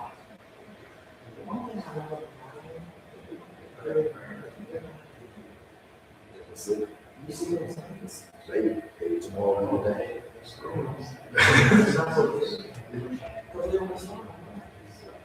Stop saying tomorrow. See what happens. I already know. Let me just over prepare.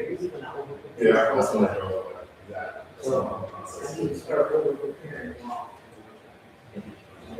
But it's been good so far. They're doing good. Yeah. She's 3, my oldest is 3, my youngest is 6 months. 6 months old. Right. Yeah.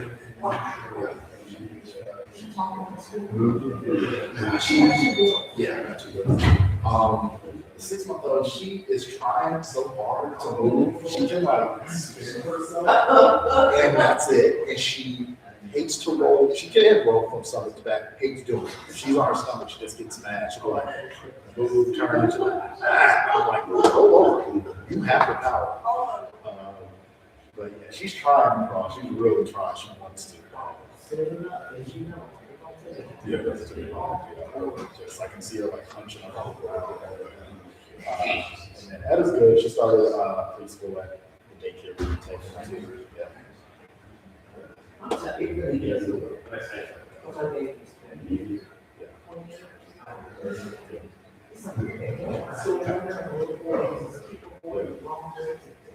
Yeah, I get a lot of pictures popping on my phone.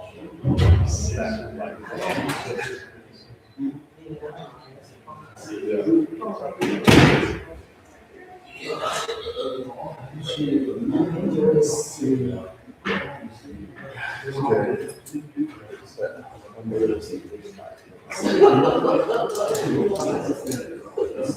It's close.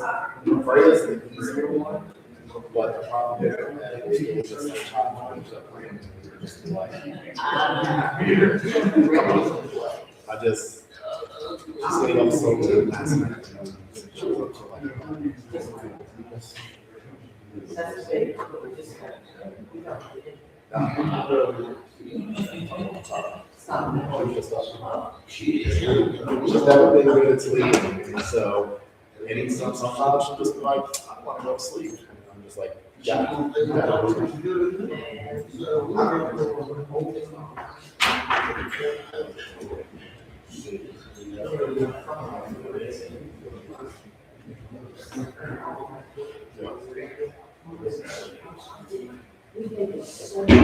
Yeah. People say that sometimes, right? Because my daughter, she likes the process of going to bed, but that's not next day. Like, she's happy to brush her teeth, she's happy to get to her pajamas, she's happy to like go with her sister in the room for a little bit, but after sleep,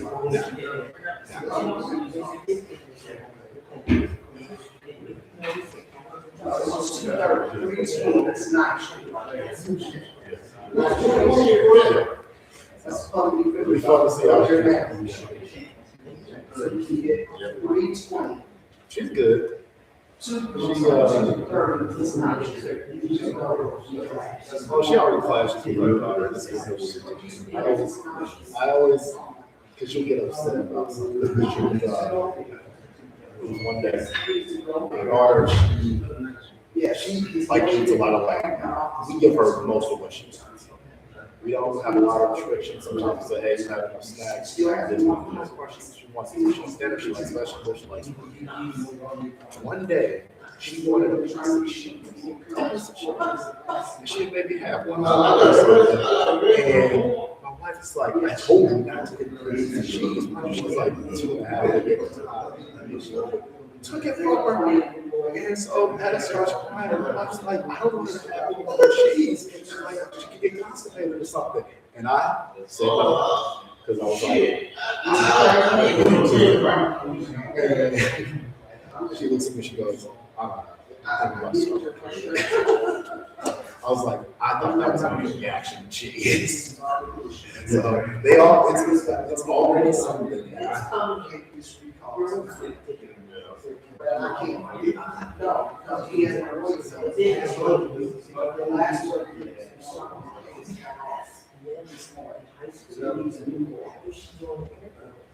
So he just needs to go to the governor's office. And that really was something we. I can see it already. I'm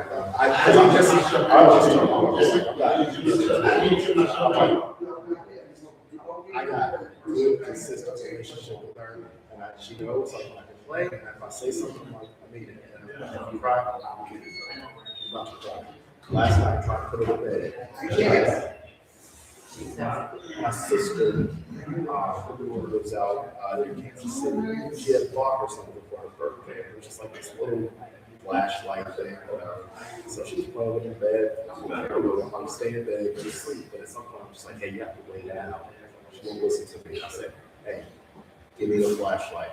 Lay down. She starts crying. So I say, I'm like, okay. I'm like, you can have it back, but I'm leaving this room.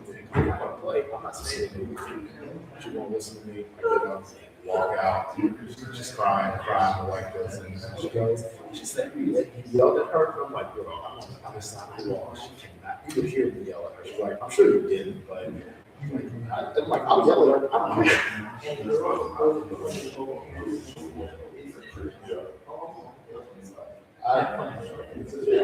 like I told her, I'm gonna have some bad days. I have some bad days.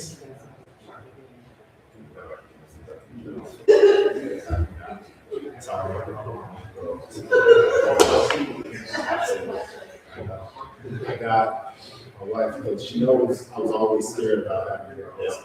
And I live on nightmare every day. My fear always was going to make it. I knew it though. So I said, because I like had all these ideas, but boy, my fear doesn't happen. So I got in my basement.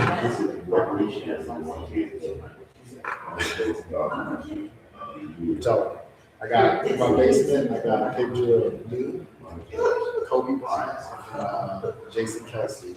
It's like my girl dad Hall of Fame. And like, you know how many girls Jason Kelsey has? 5. You know how many Kobe had? 5.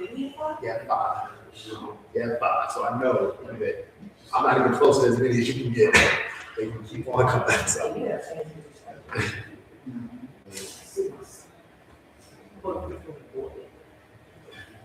The won't change what I think. It's like I know it's still girls. So I'm good. We're good with it. Jimmy brought up good. Still good.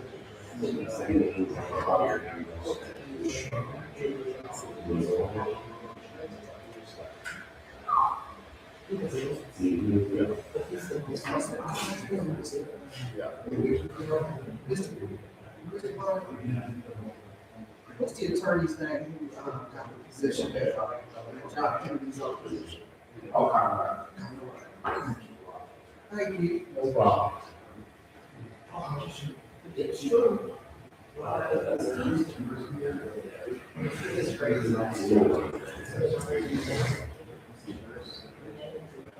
Yeah.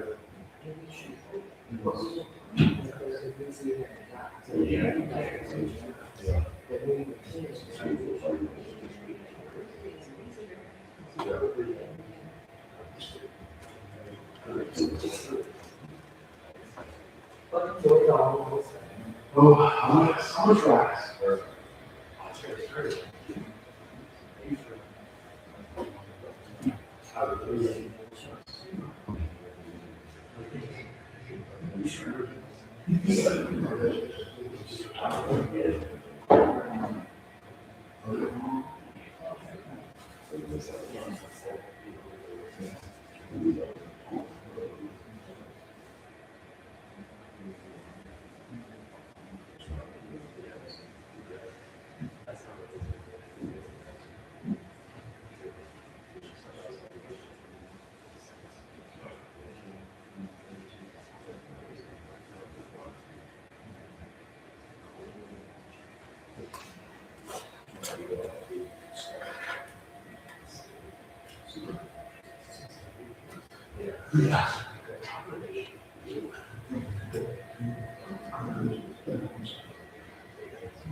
Okay.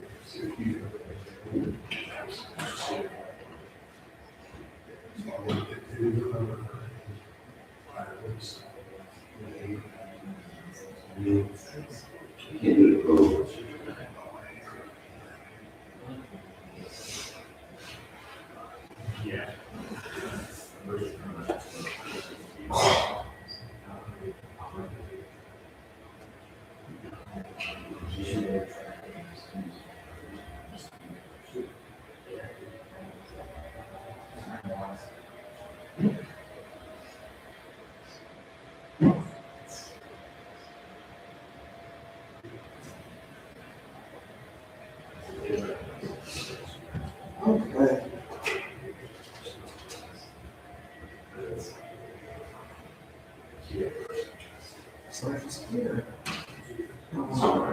Yeah.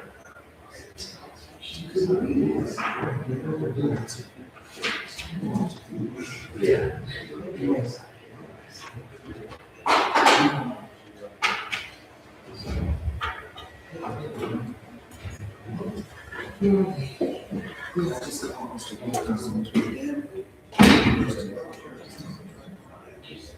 He's on his way down. Okay. And everybody's.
Is that okay with them? I just assume. Yeah, that's fine.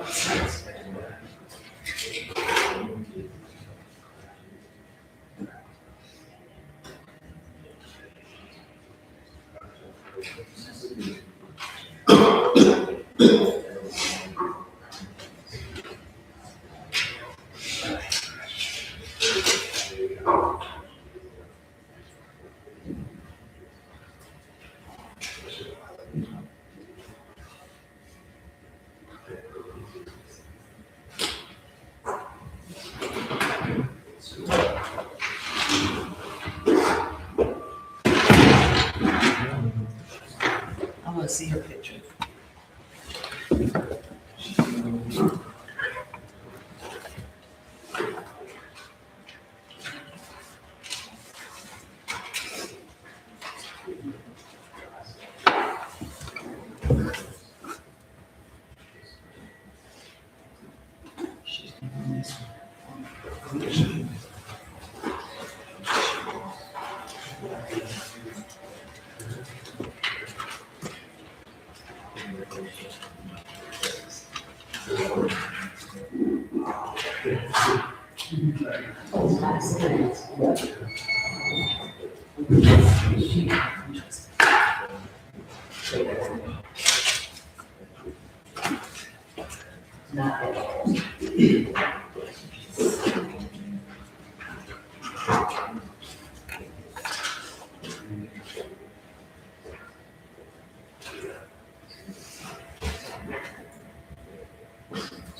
Why do I sign this? Mr. Ellis? Why do I sign it? He's saying that she still owns 47 $41 for that help. And she's in that she's paid.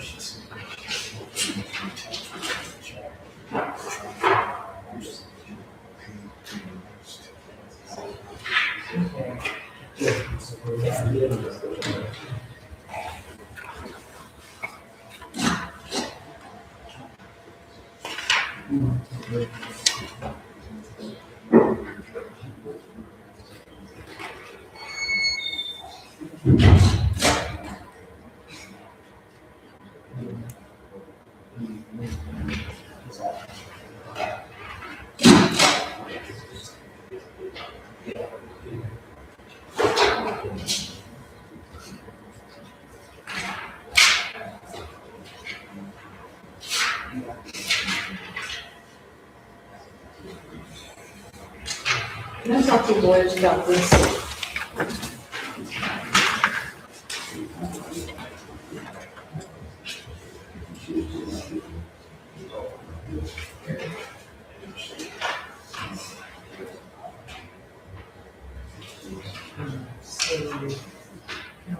Being reduced.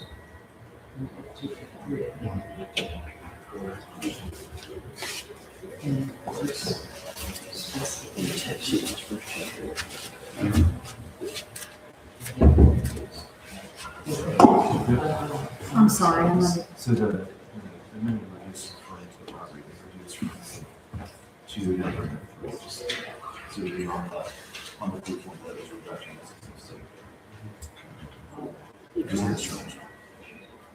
Well, it's not amended, it's just reduced, because it's already. The level, yeah, It's just reduced. Yeah. yes. So that is not amended. So reduced to F3, and then which justification is that? The first. And that's a 1 year. And everything, all of the states, all of the issues, are dismissed. You know,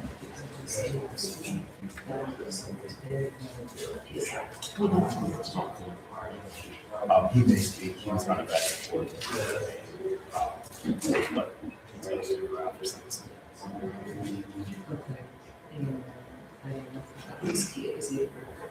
He was not, from what I can see, Judge, he only recently turned 19, so. Yes, he turned 19. He was 18 months old. He had no communications. The facts on it are strange, because it's not saying that somebody would do something like this, but was that another reason? No, Yeah, was it? no, it was at the victim's house, his house. He says acquaintances, but they don't know each other, they've done before, but he got somebody else's gun, pointed that at the victim, said, "Run me them shoes," and they, called the police. I would like to look into the trustee courts and see if he gets like. I'll talk to him.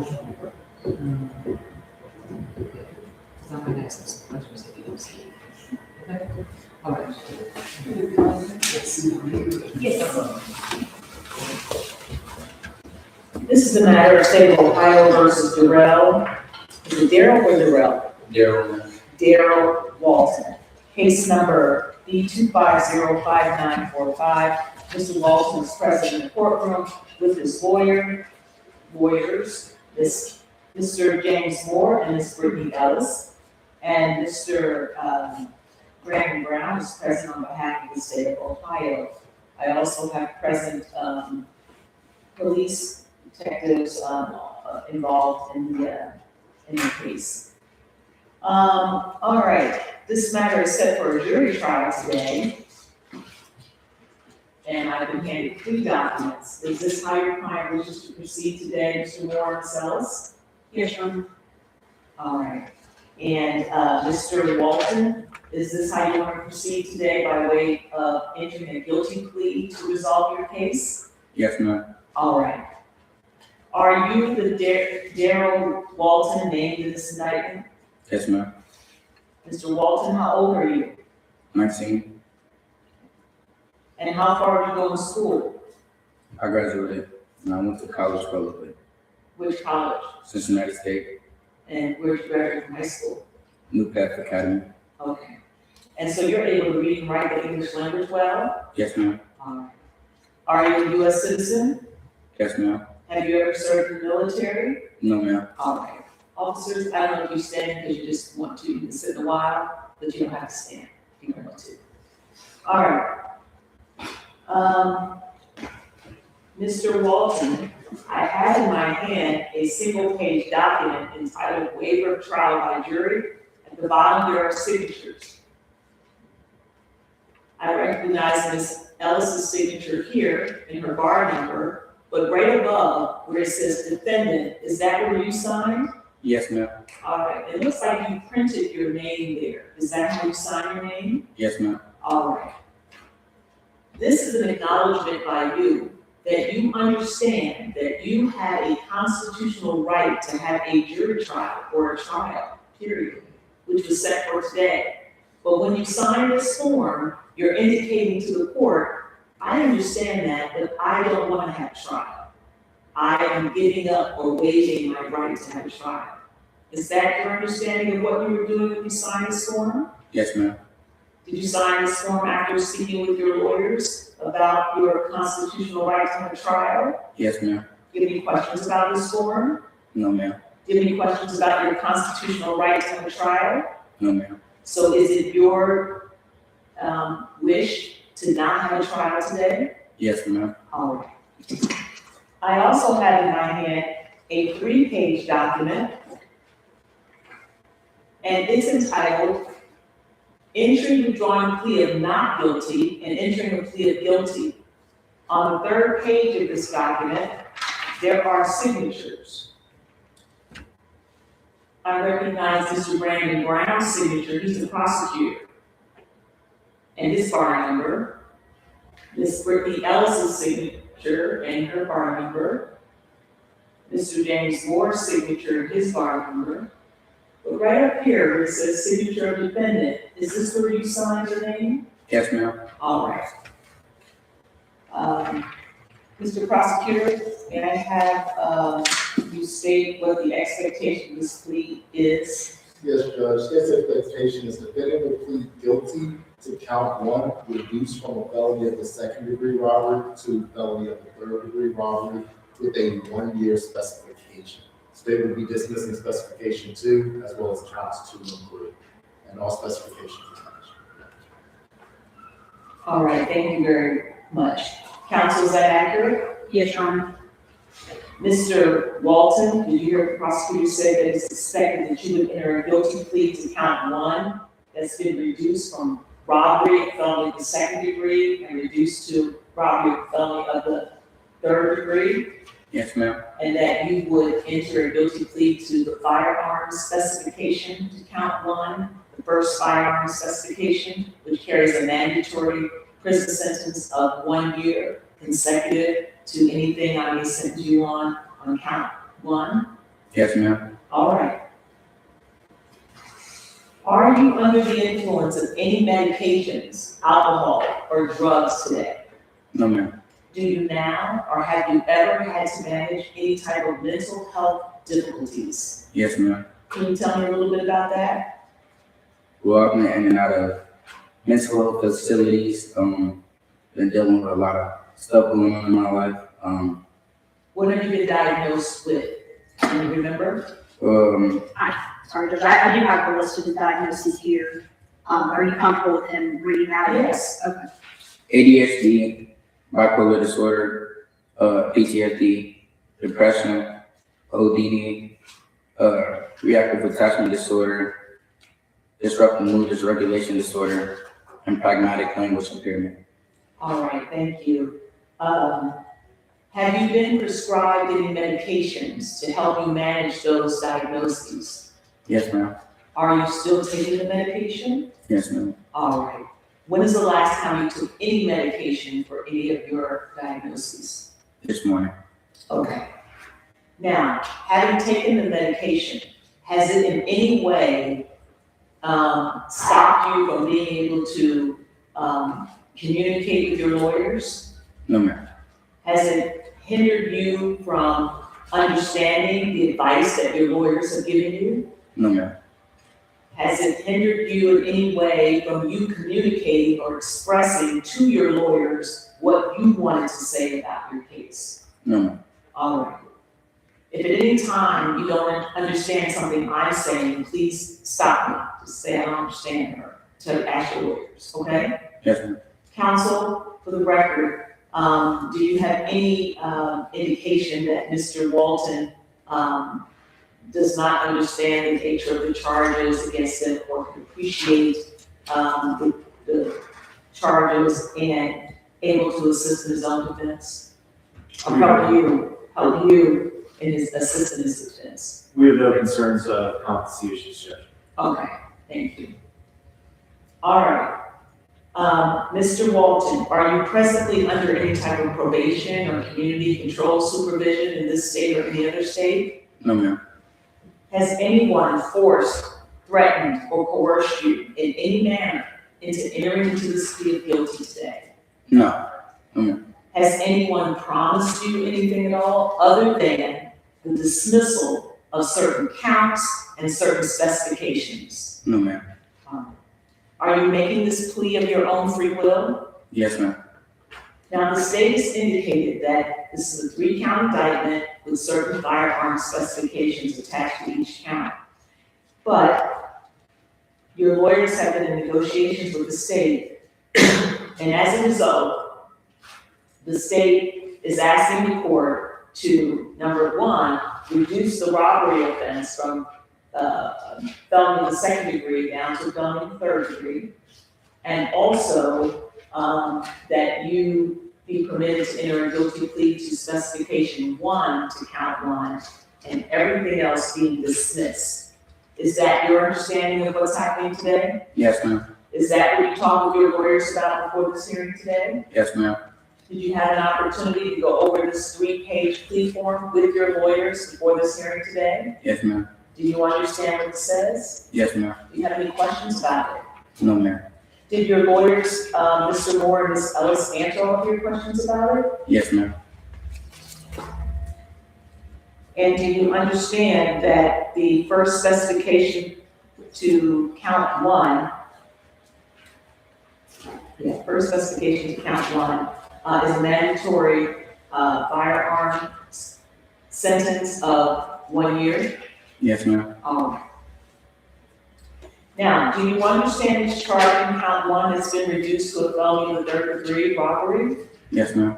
And do you understand that if you plead guilty to this offense and the specification, that you are making a complete admission that you committed the offense of robbery, felony in the 3rd degree, and the firearm specification, the first firearm specification? Yes, ma'am.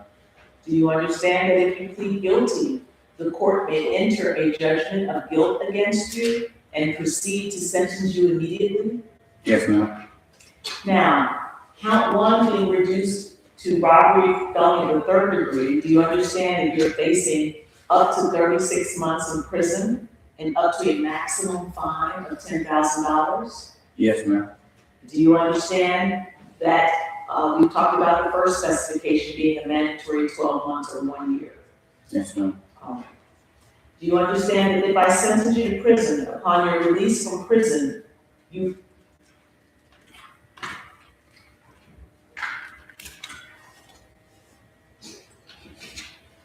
You shall be on post-release control for up to 3 years, but not less than 1 year. You understand? Yes, ma'am. And if you violate the conditions of post-release control, you could be returned to the institution for a total of up to 1/2 of your original sentence. You understand that? Yes, ma'am.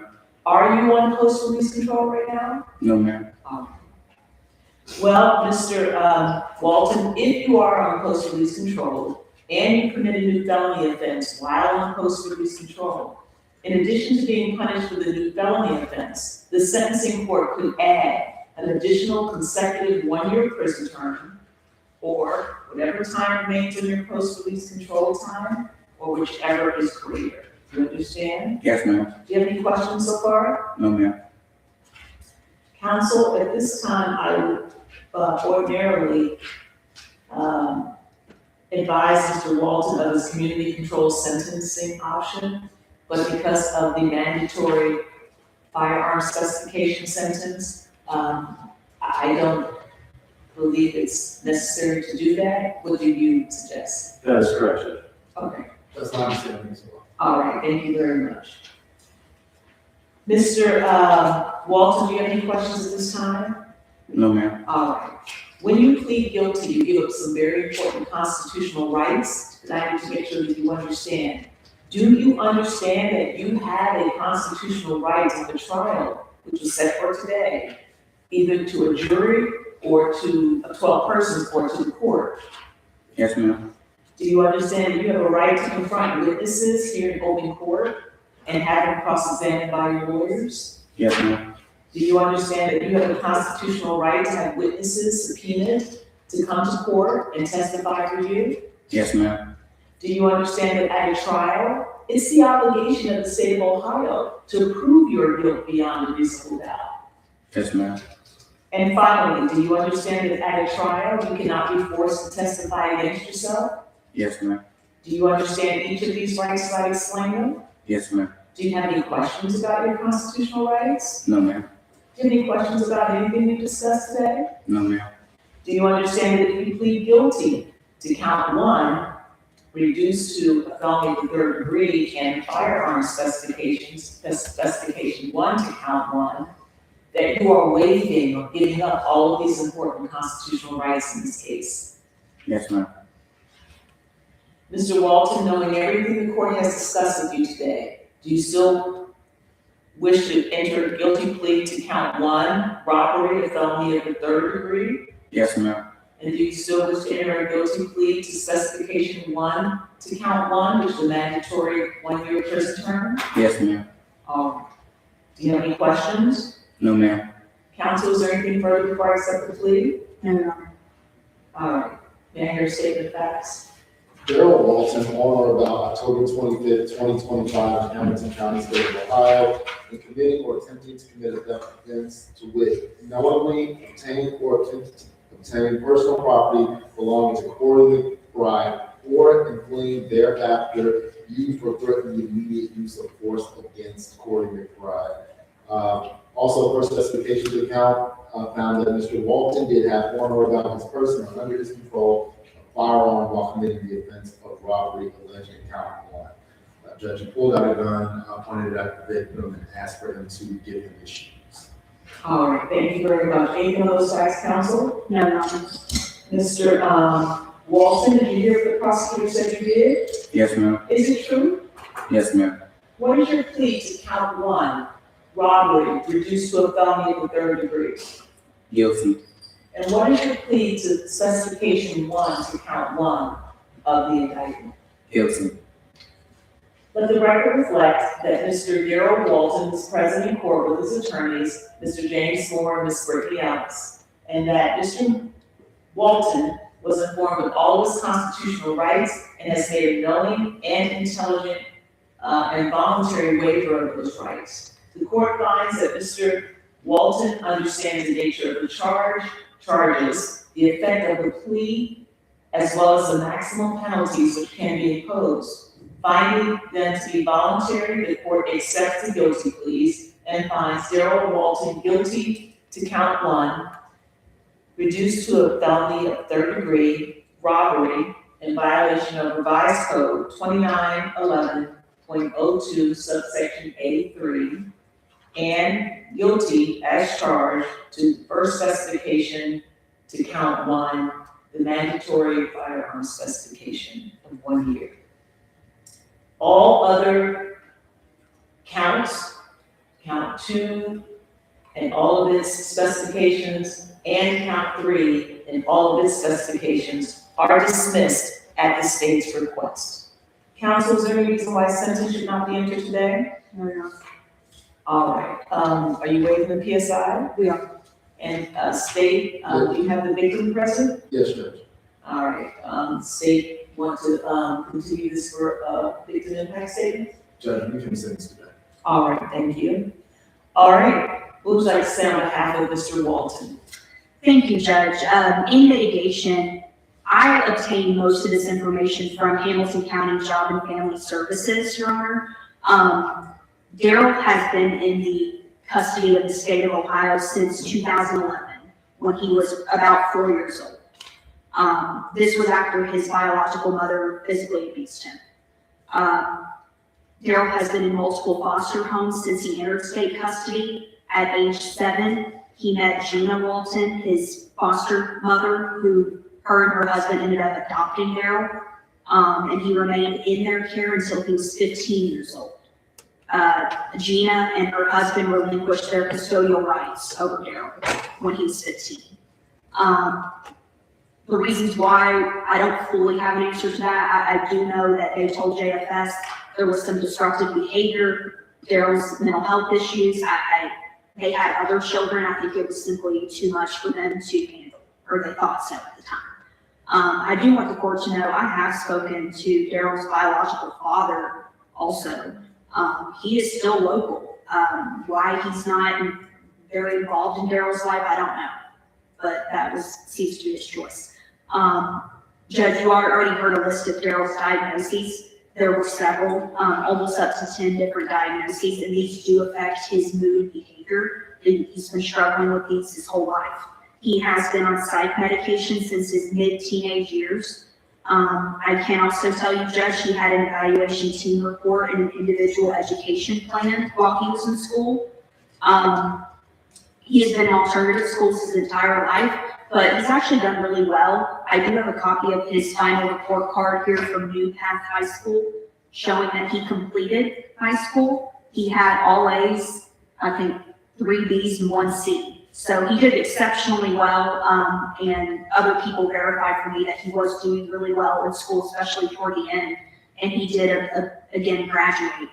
I want the court to know that despite this hard upbringing, I think Daryl was on a really good path. He was never facing any kind of criminal charges when he was a youth. I do recognize he had some incidents at school, but nothing ever led to criminal charges. And so I think that's something that he stayed out of trouble that entire time. Your Honor, I can tell you that after his custodial parents relinquished their rights, he entered the Cincinnati Children's Hospital residential program. Again, he was doing really well. He was involved in equine therapy. I know he really enjoyed that. He visited his biological grandmother and continued to actually have contact with his former adoptive parents. Despite them parting ways, they still saw each other. Your Honor, I can also tell you that he landed a summer job in robotics and did that for at least, I think, 2 summers. And he actually made a decent amount of money, $50,000 doing that. And he had enrolled in Cincinnati State at that time. So then, Judge, he entered the Changing Lives Youth Services Group Home. And correct me if I'm wrong, but I think that's where he met the prosecuting witness, Corey McBride. At that group home, he had a caseworker named Ming Cardwell, and Ming described Daryl as being a very caring, loving person, said he was on the honor roll, acknowledged he was enrolling in cybersecurity at Cincinnati State, said he was money smart, said he was the only kid to buy her and her husband a Christmas present each year, said he worked 2 summer programs called Code for Kids, and that he was making very positive progress. However, she said Daryl was traumatically and developmentally delayed. She also knew Corey McBride and said he also had some delayed impairments as well. She also said Daryl was struggling to manage his emotions and feelings. He had to be admitted to Cincinnati Children's Hospital more than once for suicidal thoughts. But he would always recover and get back to normalcy. The judge, it was after Changing Lives put him in an independent living program that things really took a downward turn. He met some kids who were using drugs, and it kind of went down from there. Minnie told me that these kids don't face consequences like other kids do. They think differently. And she said that Daryl was not a street kid. That was her words, that he simply started hanging out with these people, and that's really what got him, again, veering off of that good path that he was on. He went from doing great to stopping taking his meds. She said at least 5 or 6 medications he just stopped cold turkey. He left the independent living program. He was smoking marijuana and disclosed to me that he was using Percocets and ecstasy as well. So this was just a recipe for disaster. And that led up to this incident, Your Honor. Again, Corey was Daryl's friend. They were hanging out that weekend. Another individual showed up, brought a firearm. That individual admitted that to police. His name's Ronell Blythe. This was not Daryl's gun. I don't believe Daryl had ever had involvement with guns before then. Why him and Ronell decided to do this, I think it again was a combination of him not being on his meds, using drugs, thinking it might have been funny in the moment, and then realizing very quickly it was not funny. In hindsight, it was a terrible thing to do. I know Daryl is sorry and deeply regrets his actions to Corey. I don't think he really had any intent to actually steal from Corey. I think this was a mental health caused incident, and overall, I found him to be cooperative with police. He did tell them what had transpired. He did put his hands up and get on the ground when they told him to. So with that being said, Your Honor, this is a 19-year-old who's going to prison, which is very sad. But I think Daryl has the potential to change and get back on that good path that he was on. He's had a very hard life that I think other people haven't experienced. That's not an excuse for his actions, but I think it is mitigating. And I think that a sentence of 21 months in the Ohio Department of Corrections would not diminish the seriousness of the offense. I think it would still punish Daryl, but show him that he does have the ability to rehabilitate himself, come out of prison, and get on a brighter future and path. I was hoping his former adoptive mother, Gina, could be here today. It doesn't look like she's able to make it, but I think I said everything that I would want the court to know. So again, we would be asking for a total sentence of 21 months in the Ohio Department of Corrections. Thank you. Mr. Moore, anything you want to add? No. All right, thank you. State. Judge, speaking with the officers and victims in this case, where we were previously in plea negotiations, is that the victim as well as officers did not want to agree to the minimum of 21 months. They felt that 4 years was appropriate for this crime. Considering everything that defense counsel said in mitigation is the reason that we were willing to reduce it with the 1 year specification, so that we would know that at least there is some amount of prison time. The odd thing is just that when you look at Mr. Walton's criminal history, there's not anything there. This is out of character, but it also doesn't seem consistent that he would do something like this out of the blue. Speaking with Mr. Rick Bride, he was very affected by this. The gun, he described it as being pointed directly at his head. So somebody he considered an acquaintance pointed a gun at him and then just repeatedly said, "Run me them shoes." Based on the police narrative, there were other people there. They said the defendant just went crazy and started pointing that gun, would not let the victim even leave his own home. The victim obviously met him in a group home and also has things that he's dealing with. And he was pretty adamant when I gave him sort of the range of possibilities, understanding this was originally a felony of the first degree with a 1 year and 3 year specification on it, and even the F2 with the 1 and 3 year, meaning that realistically, Mr. Walton could have faced a 9 year minimum if he had been convicted on these charges. This reduction in and of itself is great consideration, but we don't believe that 2 years is appropriate in this case. 4 4 is what both the officer and the victim consistently said they would be comfortable with. I know originally speaking with Mr. McBride, he didn't want to address the court. I let him know that the court would want to know more about this since we're not getting the victim impact, so he is prepared to address the court about what happened. All right, thank you very much. I would like to ask Mr. McBride a few questions. Step over. Can you state your name, young man? How old are you? 22. 22. And where did you meet the defendant? We met at the YMCA. So, Okay. Were you friends or not? we was supposed to be. Okay. What happened?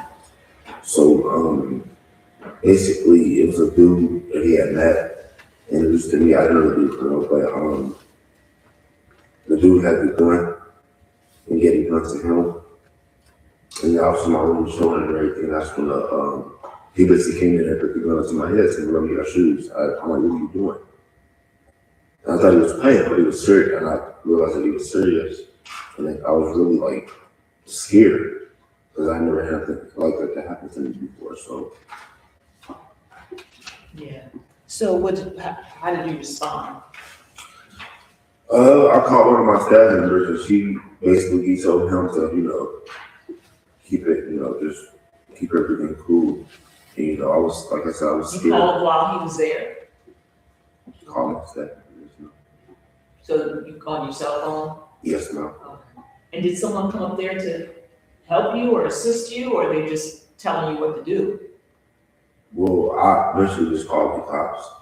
That's my only decision. He didn't want me to get out the house. He had the gun to my head, so I had no way to get out the house. So I just picked up my phone and just dialed the number and called the cops. Okay. Yes, ma'am. And so, can you help me understand, you called the cops while he had the gun to your head? Yes. Before he put the gun to my head, I called the cops. Yes, ma'am. I see. So, he wouldn't let you leave. He took your shoes? He said, "Give them to me." Oh, he said, give me No, the yes, shoes. ma'am. But he let you call the police? Yes, because I had the gun to my he had the gun before You had your phone in your hand before he did that? I see. And did you just dial 911? I see. Okay. Tell me how this affected you.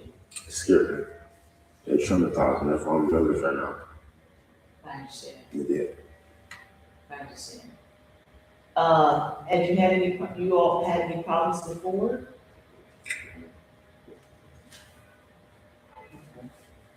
Well, thank you, young man. I'm sorry this happened to you. Thank you very much for talking to me. All right.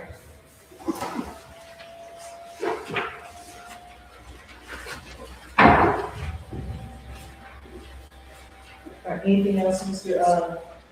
Brown? Okay. Mr. Walton, is there anything you'd like to say? I'm sorry that this happened. It was dumb on my part, and I messed up having a good friend, and I just feel so bad. That's it. So can you tell me what was going through your head when you did this? I was under the influence. Of what? I was high, I was drunk, and I popped a couple pills. Nobody saw that I had pills in my pocket, in my clothes, and I popped a couple pills, Percocets. And I was just going crazy in my head. And my friend came through around 8 o'clock, and I realized after the fact that me and her are not a good mix because every time we were together, something stupid happens. And I don't know why I allowed him to come to his house. So you were at Mr. McBride's house? Yeah, we went to the Y on Thursday. I was with him the whole weekend. Basically, I went to the Y with him on Thursday, and then Friday we went skating, and then Saturday we were chilling at the house and stuff. And then Sunday morning we went to the Y with some people, and then they left. And then it was just me and him. And from him. We were just chilling, and then I ended up getting him using drugs, and then he showed me his gun, and I did what I did. I mean, I was stupid. I don't know what got into me. I would never do something dumb like that. That's not me. That's not my personality. I don't know why I did that. And I actually care about Corey. I don't know why I did that. It was wrong. And I admit it. That's why I plead guilty to it. Because even though that's not me, even though that's not something I would do, I feel like I deserve to go to jail or go to prison and do some time. Because it would be better for me to work on my headspace and think of what I did. So I never do nothing like that ever again in life. Because I messed up happening different. I actually cared about Corey. And I normally don't cry about stuff, but I'm crying hard because I actually care about Corey. I thought of him as an older brother. So that's why I'm crying like this. Is there anything you'd like to say to Mr. McBride? I'm sorry that I traumatized. I'm sorry that I traumatized you. I know you want to accept my apology. You don't have to because I hurt you. And I understand that. And I just want you to know, you don't have to care about me. You don't have to care about this stuff, but I'm going to forever care for you. What I did was wrong. You have the right to do that. You have the right to be upset. You have the right to not like me and not like me at all. I was wrong. I admit that. That's why I plead guilty. I was tired of saying that, oh, I was innocent. I didn't do it. I didn't do it. I did. I'm an adult now. I'm a grown man. So now I gotta go into my actions. Right? You've been a grown man. You own your actions. So now it's just time for me to do mine and own to what I did. So what I did to you was wrong. I apologize and God for mercy my soul for what I did to you. And I've been praying that you are alright.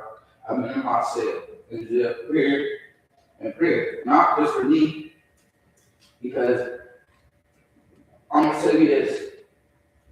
In the Bible, I read the Bible a lot. The Bible says those who are guilty shall be called guilty and not be called innocent. And I realized that I'm not innocent. I'm guilty for what I did. So that's why I decided to plead guilty, because I'm not gonna make it to heaven being innocent for something I'm guilty for. And I was wrong, bro. I'm serious. I'm wrong. I care about you too much. I was wrong. All right, thank you.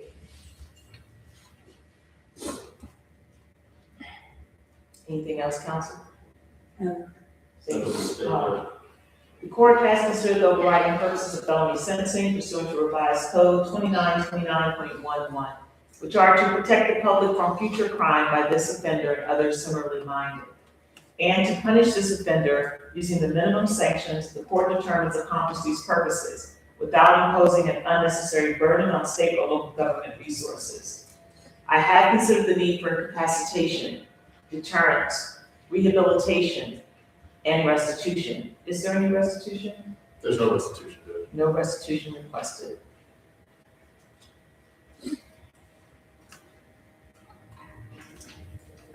I reasonably calculated this sentence to achieve the two overriding purposes of felony sentencing and to be commensurate with and not demeaning to the seriousness of this offender's conduct and its impact not only on Mr. McBride, but also on society, and to be consistent with sentences imposed for similar crimes committed by similar offenders.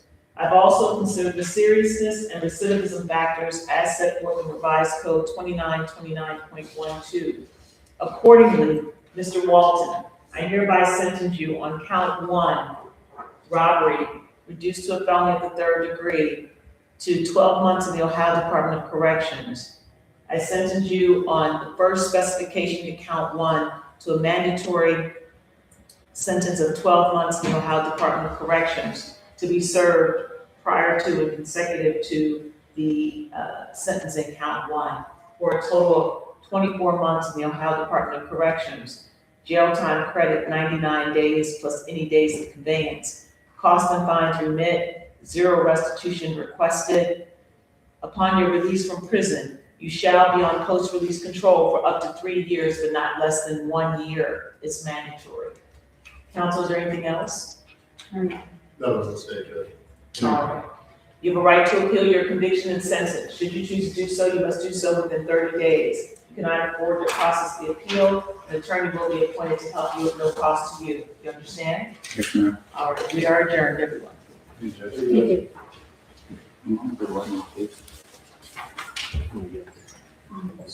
I want to make sure we're not going to get separate.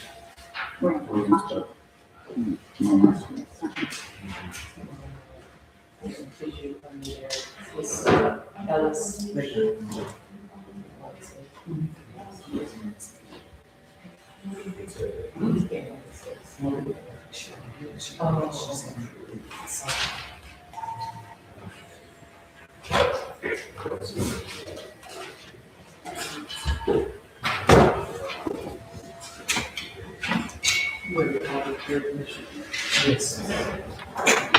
Take a step up there.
Well, I think we start at 8:30 tomorrow.